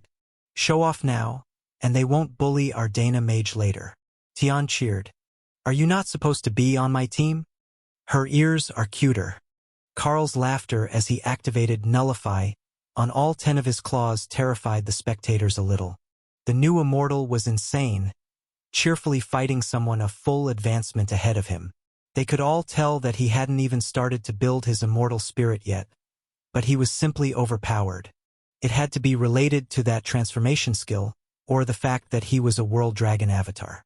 But it was still ridiculous. Carl smashed both paws down on the demonic challenger, pinning him to the ground for a moment before Abraham threw Carl's claws backward and scrambled clear with a movement skill. Again, Chaos Blast exploded against him. But this time, he didn't have any defenses up, thanks to Nullify. His robes shredded, and one of his arms morphed into a tentacle, which began to attack his own face, while large portions of his flesh were disintegrated. Halt the battle. Crippling damage has been done to Abraham. The winner by technical knockout is Carl. The elder declared, his voice booming through the arena. Abraham didn't even try to contest the decision. He was too busy trying to stop his own arm from attacking him. Carl transforms back to human shape and bowed to the crowd. I believe that there is a custom for newcomers that we are challenged until we have a ranking within the clan's acolytes. If the next challenger is ready, I have already recovered the mana and stamina that I used during the fight. Carl called. The other acolytes frowned, then turned to each other. The newbie was still too arrogant. They were going to have to teach him a proper lesson before he started to look down on them. The rest of the new immortals in the clan looked at Carl, and then at the 2 Lamia bodyguards who hadn't even had to do anything in the last fight. Who wanted to fight that? Let the seniors teach him were better suited to it. Lesson in humility. A man in what looked like a martial arts training outfit stepped forward and bowed to the elders. If I may, I believe that there is something unique about the physique of this recruit. He may be beyond the abilities of most to handle in a duel, thanks to his unique constitution. He requested. The elder frowned, and then nodded. I suspect that you are right. We failed to ask the immortals of his mortal world about his status there before we requested that he leave. However, we do know that he withstood a 9-volley tribulation and made it past the 6th without taking any damage. His power is surely not to be underestimated. I will grant you permission for this duel. Carl shrugged and shifted into greater beast form, opting for the comfort of the cat demon form instead of the massive bulk of the world dragon. The challenger smiled. So, you have multiple transformation spells? That will make things interesting. Carl nodded. It does. I have a form for most situations. Then he took out the Sword of Champions and equipped the Haint Claw. The challenger drew a pair of short blades and charged at Carl, who barely withstood the force of the attack, and slid backward a few meters before the Lamia bodyguards intervened and attacked the challenger from the sides. With the three of them all fighting at once, the speed difference was only enough to keep him in the fight, and his momentum was lost. But he was not a young immortal, and he knew more than just how to launch a surprise attack. Shadow Step or an equivalent skill brought the attacker right behind Carl, who rolled to mitigate the damage, and came up on the other side of the bodyguards again. This time a little closer so they could help defend his back. Ren tore an arc through the air as Carl counterattacked, and the immortal smoothly dodged under it, twisting in an impossible fashion, only to have his forward motion stopped by a bodyguard. Again he spun, dancing through the air and landing a hit on the back of the Lamia that failed to get through the Eternal Lightning barrier. Oh, he can use that barrier on his teammates. That's a truly nasty skill in a duel. One of the spectators mumbled. You have no idea. Duels aren't his specialty. He's more like a mobile artillery battery. Dana replied quietly. And you? The immortal probed, knowing that she would be tested later, even if it wasn't that day. I am a duel specialist. Dana replied simply. She was also much faster than Carl, thanks to her class skills. With her golems and auto-parry, she wouldn't be on the losing side of the blade fight in this match. Carl backed away again, unable to come out on top of the exchange. Then, he used earth manipulation to turn the arena floor into soft sand, causing the challenger to stumble for half a step before he activated a movement skill and began to laugh as he walked on air. Oh, I see now. You have some dirty tricks. What is that, quicksand? He asked, circling warily. Just regular sand. But I can do a swamp if you prefer. Carl taunted. He wanted to keep back the best of his skills, as these immortals loved to challenge each other and test their skills, from what he could tell. If he gave everything away on the first day, it would be too easy for them to decipher a way to get past his weaknesses. Once they had the basics of his fighting style figured out, then it would get progressively easier for them to defeat him in a duel. But this challenger was relentless, and even with the assistance of the bodyguards, he couldn't get a proper hit in. It was time to change tactics. A dozen Hellstorm vortexes formed in the arena, each with its own suction force that would pull the fighter off balance as he charged, and turn the entire area into a movement hazard. Shadow Step took the attacker clear of the closest vortex, and Carl added a firestorm to the mix, filling the air with burning embers of ghost fire. That turned the expression on the immortal's face serious. I see what they mean, you're not a duel specialist. He joked as he darted to one side and decapitated a bodyguard with a skill that left him flushed with exertion. Exactly. Forgive my messy techniques, but I couldn't just do nothing. The immortal smiled as he surrounded himself in a layer of energy, using pure projected power instead of a defined skill as a barrier. That was a fascinating technique, and Carl wondered if he could learn to do it as well.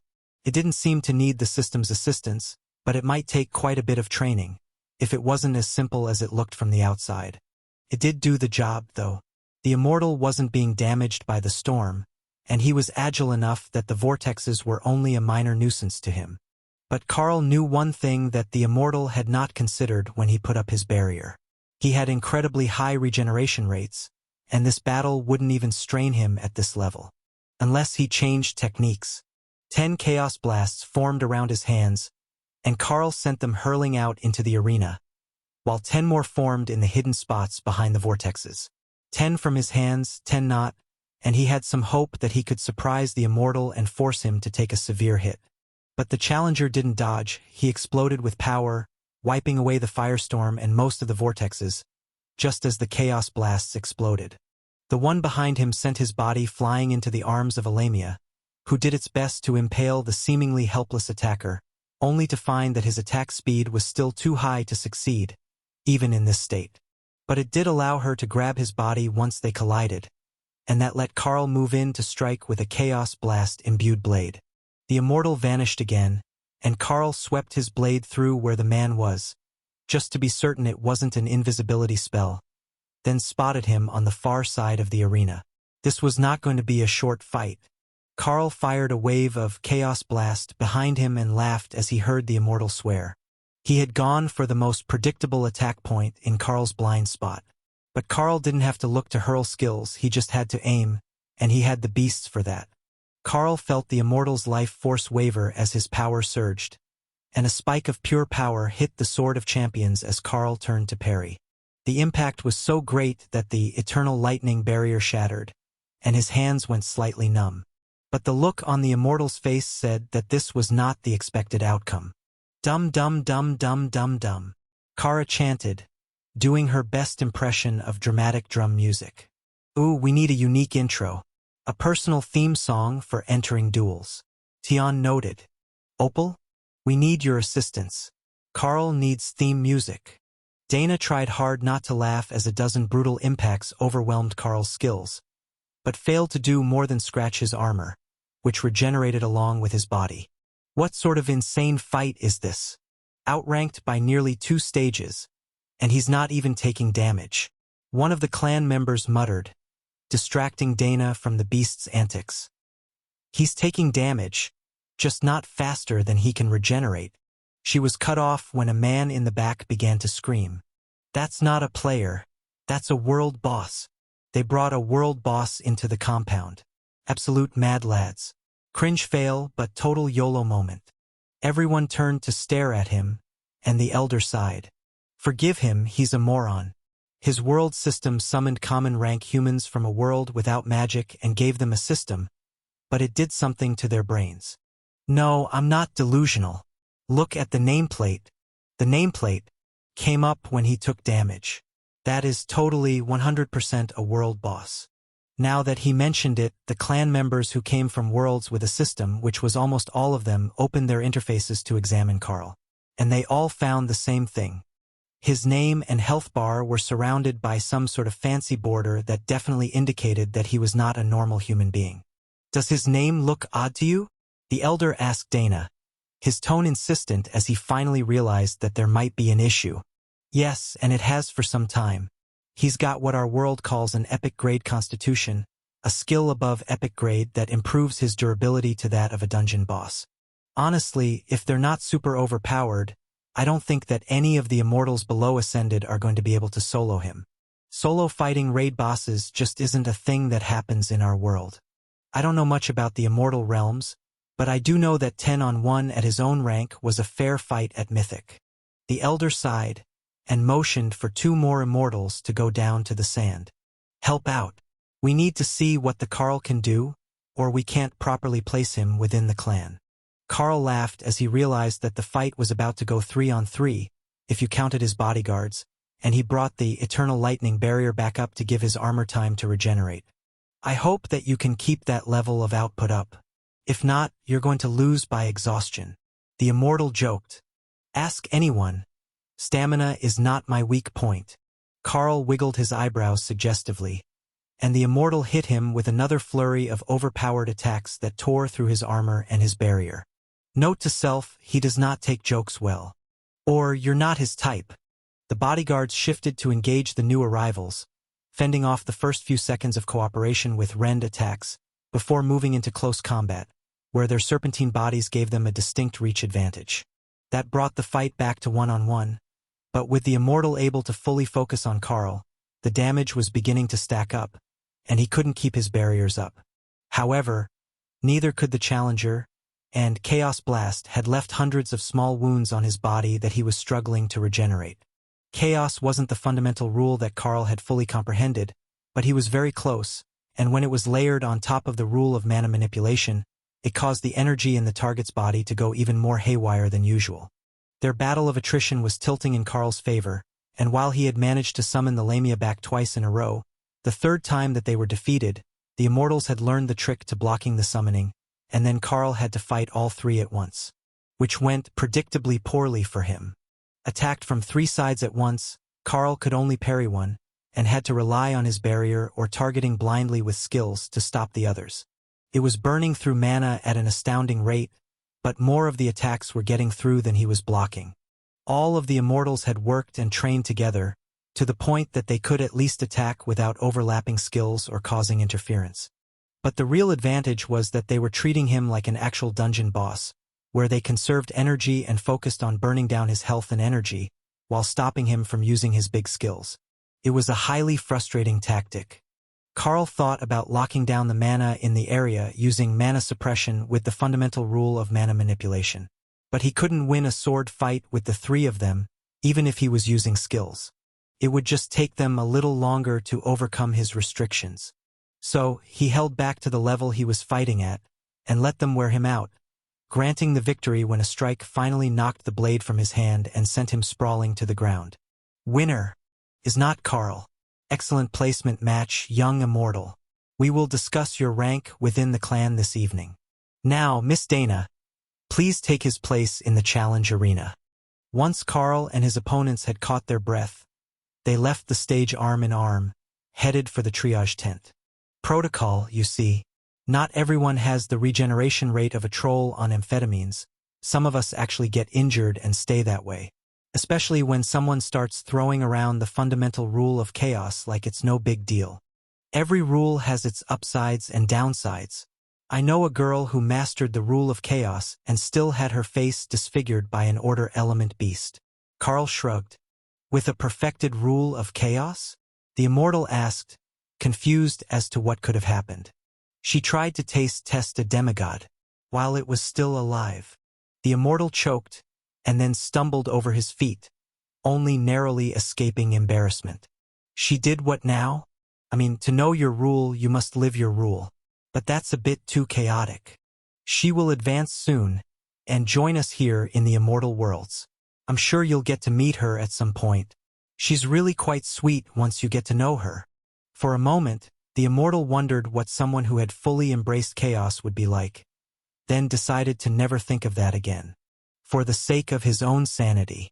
So, you changed the focus of your studies from chaos to mana manipulation? He asked instead. Not exactly. I'm still working on chaos, and I touched on the rule of fire as well. It's a unique aspect of my class. There are others that I have a bit of insight into, but far from enough to make a complete rule. Carl offered as they reached the tent. Ray had mastered too, but none of the others were at all inclined to such a feat. Not even the Dana mage was after two fundamental rules. You come in first. I've got questions. The medic, a white dragon cleric, demanded. If you have blue dragons here, you should probably call them too. They get mad if they have to find out secondhand. The medic shrugged. They're not particularly interested in staying in a money-focused merchant clan. We rarely come across new knowledge, as we focus on things that we already know are profitable. They're more likely to end up in one of the crafting, research, or even the cultivation groups. Those at least come across profound insights now and then. But that's a matter for later. First, how did you get a physique that can regenerate like that? Is it an epic grade skill? Second, your durability, is it also a skill? Or is it a side effect of the regeneration ability? Carl pulled out a chair and took a seat. There is a long version and a short version. I will start with the shorter version. I had an encounter in a divine relic that granted me a very unique constitution. It maximized my stats at every level. Then, I had another fortunate encounter with a skill book that granted me an epic physique. The two combined to give me an absolutely massive amount of durability. That, combined with limited invulnerability, which reduces damage taken by a flat 10% of my health, and a regeneration skill that is also a percentage of my total health per second, and I became a living dungeon boss. The dragon nodded slowly as he made notes. All right, put that way, it makes sense. It's horrifically broken, but it at least makes sense. Are there any other survivability-related skills I should know about as the clan's primary healer? Well, I have barriers, more barriers. Night Haunter to make me incorporeal, a backup regeneration skill. Then there is Behemoth, which I used in dragon form, that increases my health along with my size. There are probably more skills that I'm not thinking of right now that are directly related to making me hard to kill, but those are the essentials. In his space, Leo laughed. The Carl would have made an excellent turtle if he had been born with a shell. He certainly had the right attitude toward defensive skills. Getting a tank class is a good thing. There are dungeons in this world, the same as in your world, and the teams always need another tank. One of the other immortals suggested. Yeah, you could join our team. All we need is a tank and we can go much more often. Gaining experience from the dungeons is more fun than meditation or gathering materials for alchemy pills. Another agreed. I'm not a tank though. I'm really survivable, but I don't have any skills for actually being the main tank in a dungeon. I can gather monsters decently and I can take a hit, but I have no skills for shield use, evasion, or even an advanced combat style. I'm more of a really durable ranger. Carl joked. At what point does it stop mattering? If you're durable enough, you don't really need skills to work as the main tank in most trials. You just need to be able to gather the monsters to you, and you can do that with your area skills. I will keep it in mind, but I normally go with my wife. We're soul bonded, so it's better if we keep our power levels growing at the same rate. If not, the imbalance can cause issues for what the other one is doing. Precision work is difficult when your partner is in a dungeon building strength. If they get too good of an opportunity, it can even cause a crafting attempt to fail. The white dragon smiled. You know, it's not often that you see followers of the dragon gods so devoted to each other. It's a wonderful thing to know that there are still couples so devoted to their eternal love that they would rather die than betray one another. Especially here, where eternity has a rather different connotation than in the mortal realms. The immortal who had started the challenge nodded excitedly. It's like a romantic drama play, the gallant hero willing to die instead of letting his true love be stolen away. Carl chuckled. Well, someone would die for that, but I suspect it wouldn't be me. Not when you can beat half a raid team to death with your bare hands. The healer agreed. You're good to go watch the fight, by the way. There was a short delay before Dana's fight. While the elders returned the arena to its base configuration, and the unranked immortals placed their wagers on what the fighting style and power level of Dana was going to be. They knew that her actual advancement was tied to Carl's, but his skills made him ridiculously difficult to defeat. If she had a somewhat normal skill set, fighting her might not be such a terrible time. They had no idea what they were getting themselves into. Would you like to make a request for your opponent? The elder asked when he saw that the last contestants were coming back out of the healer's tent. Just make sure that they are a combat specialist. I am a mystic blade master by class, a battle mage. Dana explained. That excited the warriors. It wasn't often that a mage was anything other than squishy in a duel. If she was a mage who knew how to use a sword, she might be worthy of becoming part of their friend group. Assuming that she was somewhere near the same level as her husband. Because even without an immortal spirit, there was no doubt that Carl was not among the ranks of common immortals. Are you going to do something dirty like summon golems? One of the warriors asked.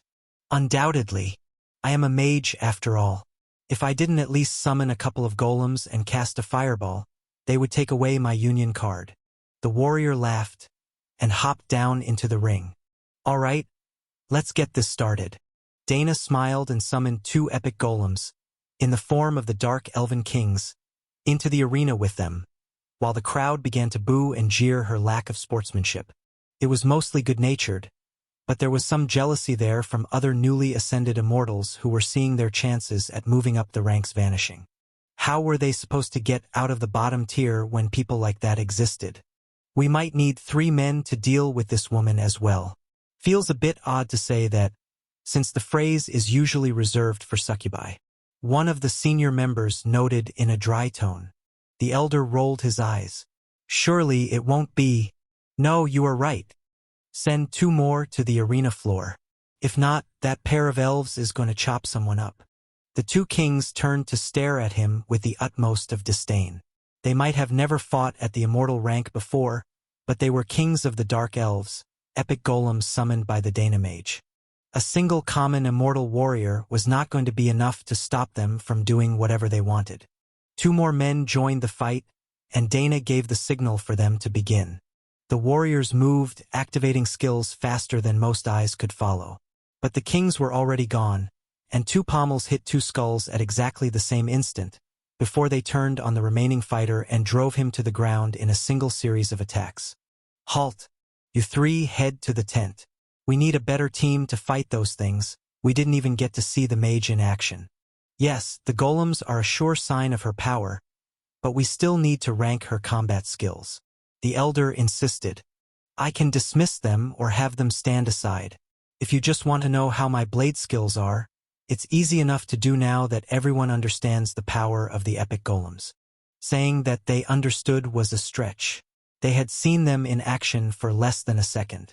But for the immortals, that was enough to get a rough idea of their base power level. Do it. It will save us all some time. Dana nodded to the elves, who moved to the edge of the arena, confident that they could rescue Dana if something went wrong. A gesture from the elders sent another immortal into the arena.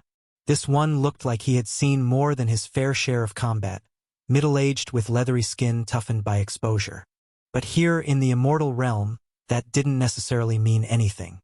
Her senses told her the man was close to 1,000 years old, and that was much more relevant to his skills than his appearance. He didn't hesitate, and drew his blade to launch directly into a flurry of attacks that sent sparks flying into the air as Dana's sword deftly parried every strike. The sound of the blades echoing through the arena as everyone else fell silent. With a skill activation, the immortal increased his speed, and Dana's sword became a blur, with auto parry, stopping his assault short of the target every time, while Dana adapted to his fighting style.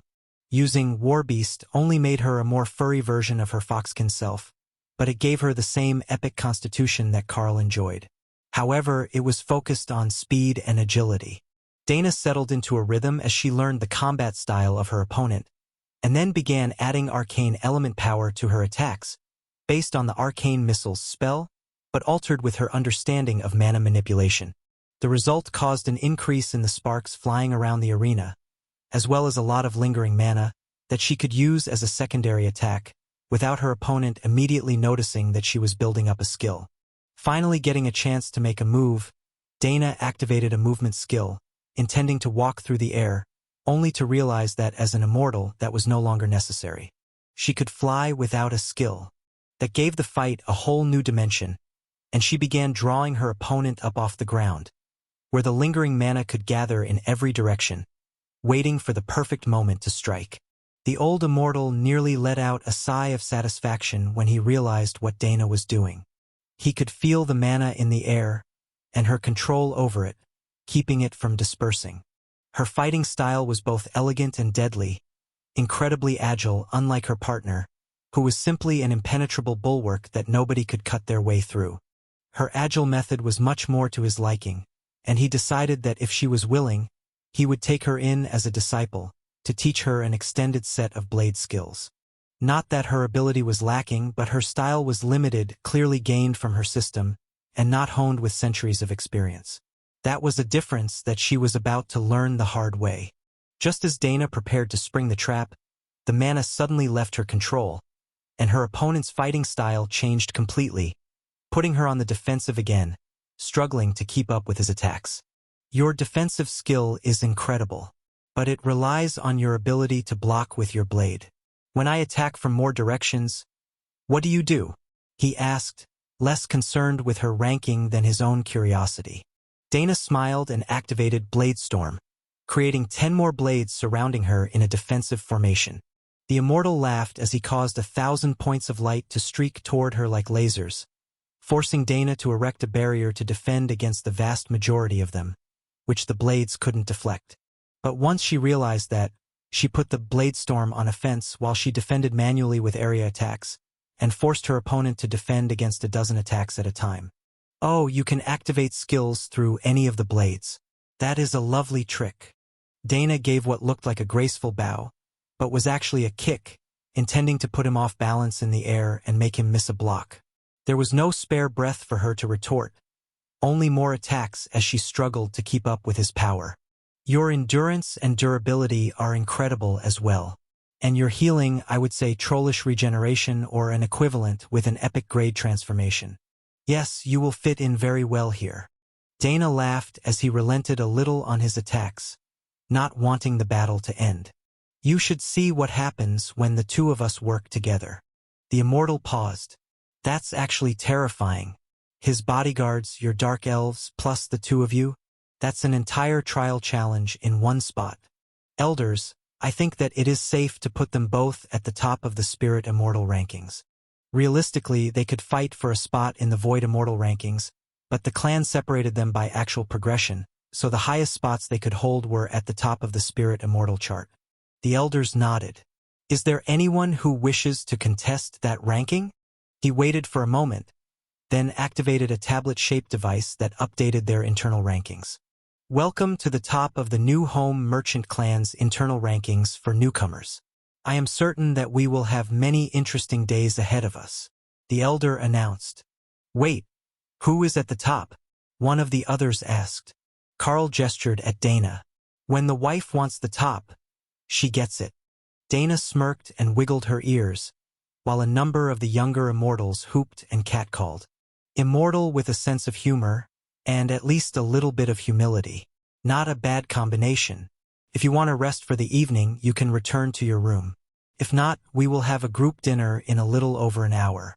The clan kitchen is open 3 times a day, every day. There is no need to cook for yourself if you don't want to.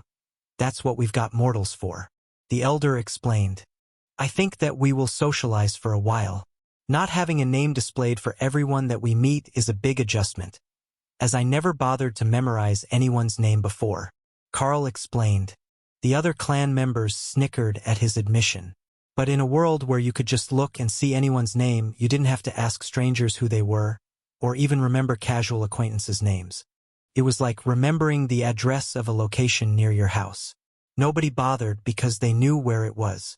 Jeff and Nyan came over together, and the Divine Lightning Dragon greeted them with a friendly nod. You will have to work on that. Some of the systems should be compatible, as there are members who can see your names and basic information. However, many are either not system users or come from an incompatible system. That's not a normal situation, by the way. Most of the immortals in this world were born in this world, and they all have the same system which was created by the World Dragon. So, outside the clan, you shouldn't have too many issues finding the names of the locals. Come to dinner, and I will introduce you to more of the newbies. I mean, you're technically at the top of the spirit charts, but you're still new, so I think it counts. Either way, you should come meet more people than just your next-door neighbors. Nyan added. Dana patted the cat girl on the head. Only if you tell me your actual name. Jeff laughed and poked her in the side. Yeah. Tell them your actual name. Nyan stuck out her tongue at him. You see, my world is the same as the morons. We were summoned to that world thinking it was part of a game. So, we picked gamer nicknames, and the system made them our real names with no option to change. And your name is? Dana pressed. Pretty Kitty. Dana's smile grew even wider. Oh, I think I know the perfect friend for you. She might even guess your name without asking. But she's still mortal, so we have a bit of time before you meet. I like it, though. Pretty Kitty, and Nyan for short. Dana made the same cute pose that Nyan had the first time that she introduced herself, and the cat giggled. I knew that it would be cuter when you do it.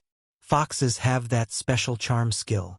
Nyan led them down the hallway toward what Carl assumed was the dining hall, but not without giving them some introductory knowledge. Alright, you will have it much easier than usual with the clan. You actually won your first ranking duel, which is highly uncommon. Power is the only thing that anyone respects here, and you've got it.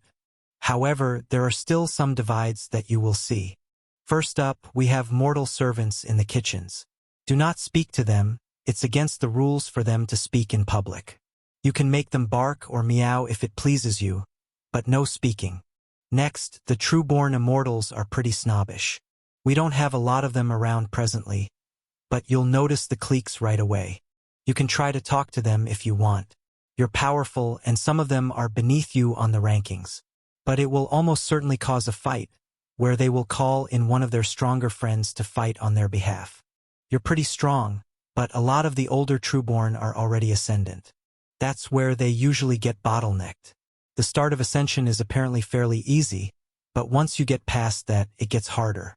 Maybe 1 in 1,000 immortals who ascends can actually make it to peak immortal, and few of them live long enough to become supreme. The closer they get, the more likely they are to be attacked by an actual supreme to stop them from becoming a threat. For that reason, you don't see many peak immortals. They either die, or they retreat to a pocket dimension to finish their cultivation and reach the supreme rank. The fact that we have 2 peak immortals here in the clan hall is great security for that reason. If anyone comes for them, they've got backup.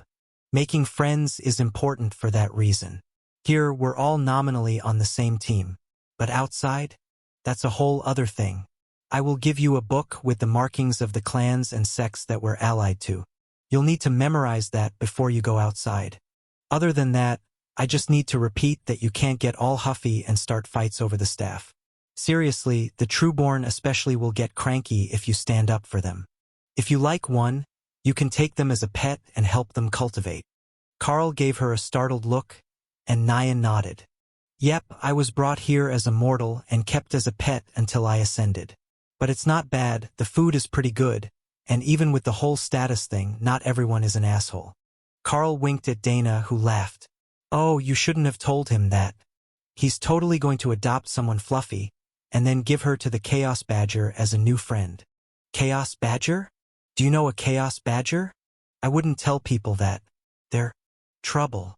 Dana patted the cat girl on the head, amused by the way that she seemed to melt under the affection. She's a bonded partner of Carl's, and she's in the process of advancing right now. But she will come to visit everyone eventually. Nyan just sighed and led them toward the dining hall, while Jeff tried not to laugh at her. Jeff pushed the door open, while Nyan led them inside, and the room fell silent with one final clatter of cutlery on dishes. All the immortals were waiting to see how Carl and Dana would react, what clique they would go join, and how they would treat the other awakened immortals. Apparent age meant nothing here, and most who had hundreds or thousands of years of life behind them struggled to adapt to being treated as newbies. Bunnies, Dana whispered, as she saw the serving staff scurrying about.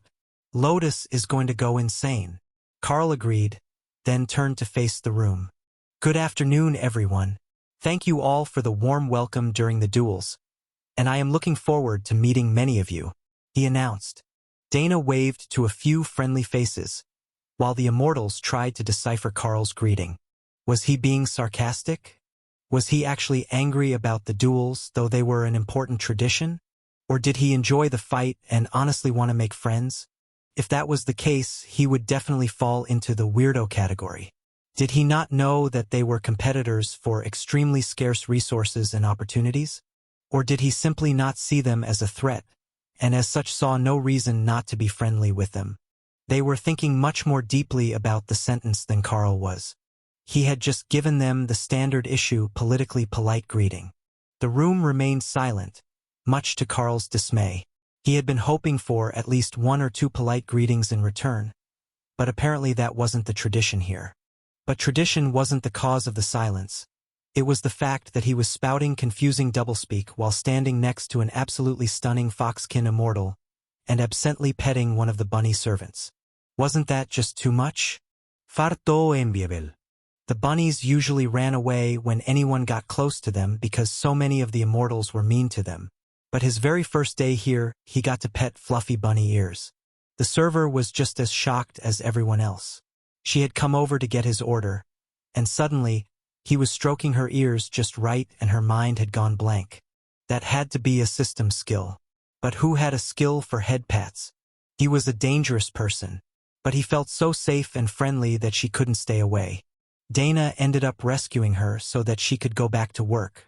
Carl didn't even notice that he had her enthralled. It was just an instinctive action and the power of his class skills overriding the bunny's survival instincts. Let's find a seat. There are plenty of open spots, Jeff suggested. The looks that he got from the other immortals were a mix of disgust and pity. He was a born immortal, being a divine lightning dragon. However, he was crippled and stuck near the bottom of the power rankings for life. It was a strange place to be, but his reputation was still better than Nyan's, even if she was much more popular. Picking a table was also a test, Carl decided. There were cliques seated all over the room, and a few spaces that were clearly reserved for someone else who hadn't arrived yet. If he picked those, it would offend whoever usually sat there. But anywhere else he sat would be aligning himself with one of the cliques, or going the loner route and sitting in the corner, between the garbage bins and the kitchen entrance. Why was there even a table there, anyhow? Some sort of bullying issue?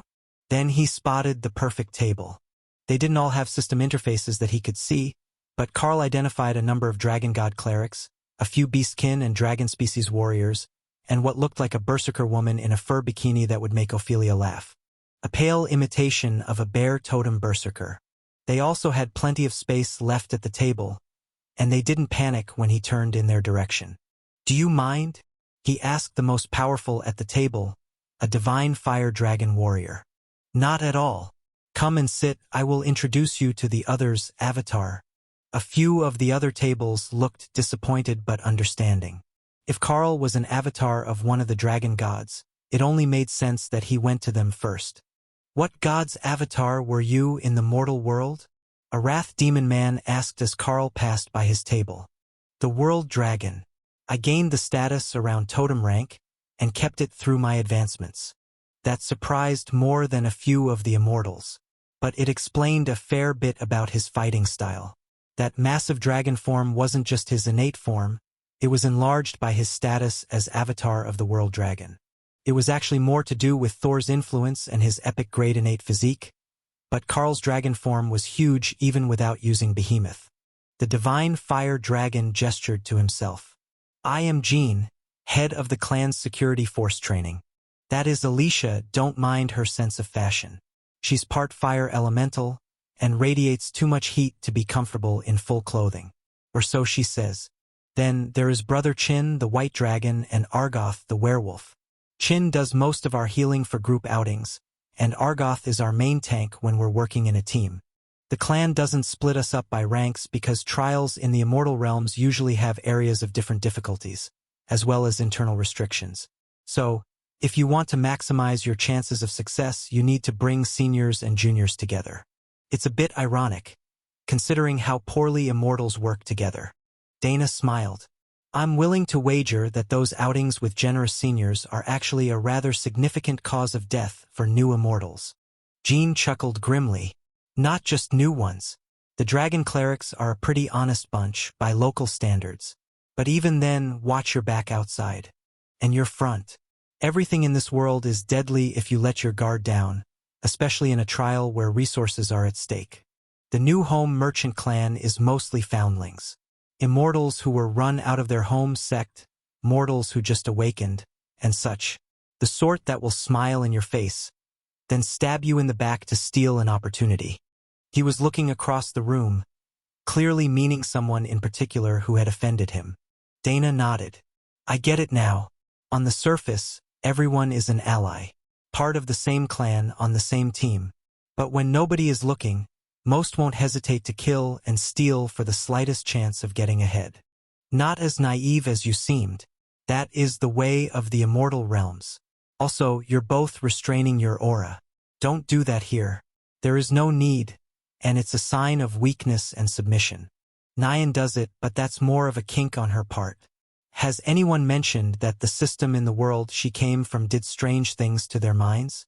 Or perhaps it only summoned insane people to start with? Either way, her and the moron are both oddballs. Nyan just shrugged and accepted her dinner from the servants, who placed all 4 plates in under a second, then seemed to vanish into the background. Does he not have name? Carl asked. Yes, but we don't use it. It only makes him seem dumber. That was an accomplishment if his nickname was already that bad. Nyan giggled as she looked over at him. They had come from the same world, so she could see his name with her system interface. It was obviously bad, worse than Pretty Kitty, or she wouldn't be laughing at him. What's with the trash can table? Dana asked, unable to restrain her curiosity any longer. Oh, that's the reserve table for the last place on the spirit rankings. It encourages them to get better, or something, Jean replied, waving dismissively. The bottom of the rankings don't last long. The others usually offer them opportunities to get stronger, and they do something suicidally stupid. Alicia elaborated. So that's how it is. Alright. I thought it was just some bullying thing, like school children. The berserker laughed and pulled Dana into a side-armed hug that made her instantly begin to sweat from the heat. You're funny. No, we're not quite that immature.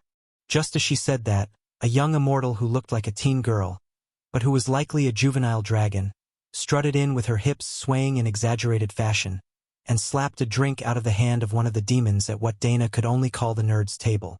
Well, most of us are not quite that immature. Did I mention that the clan has a grade school for the trueborn children? Dana sighed as Kara cackled with laughter in her mind. The Chaos Badger was living for this opportunity. Old immortals, desperate social climbers, and teenage dragon angst all in one place? Only Opal could write a plot with more twists than that. I will ready the clones. This is going to make an excellent daytime drama. Opal agreed.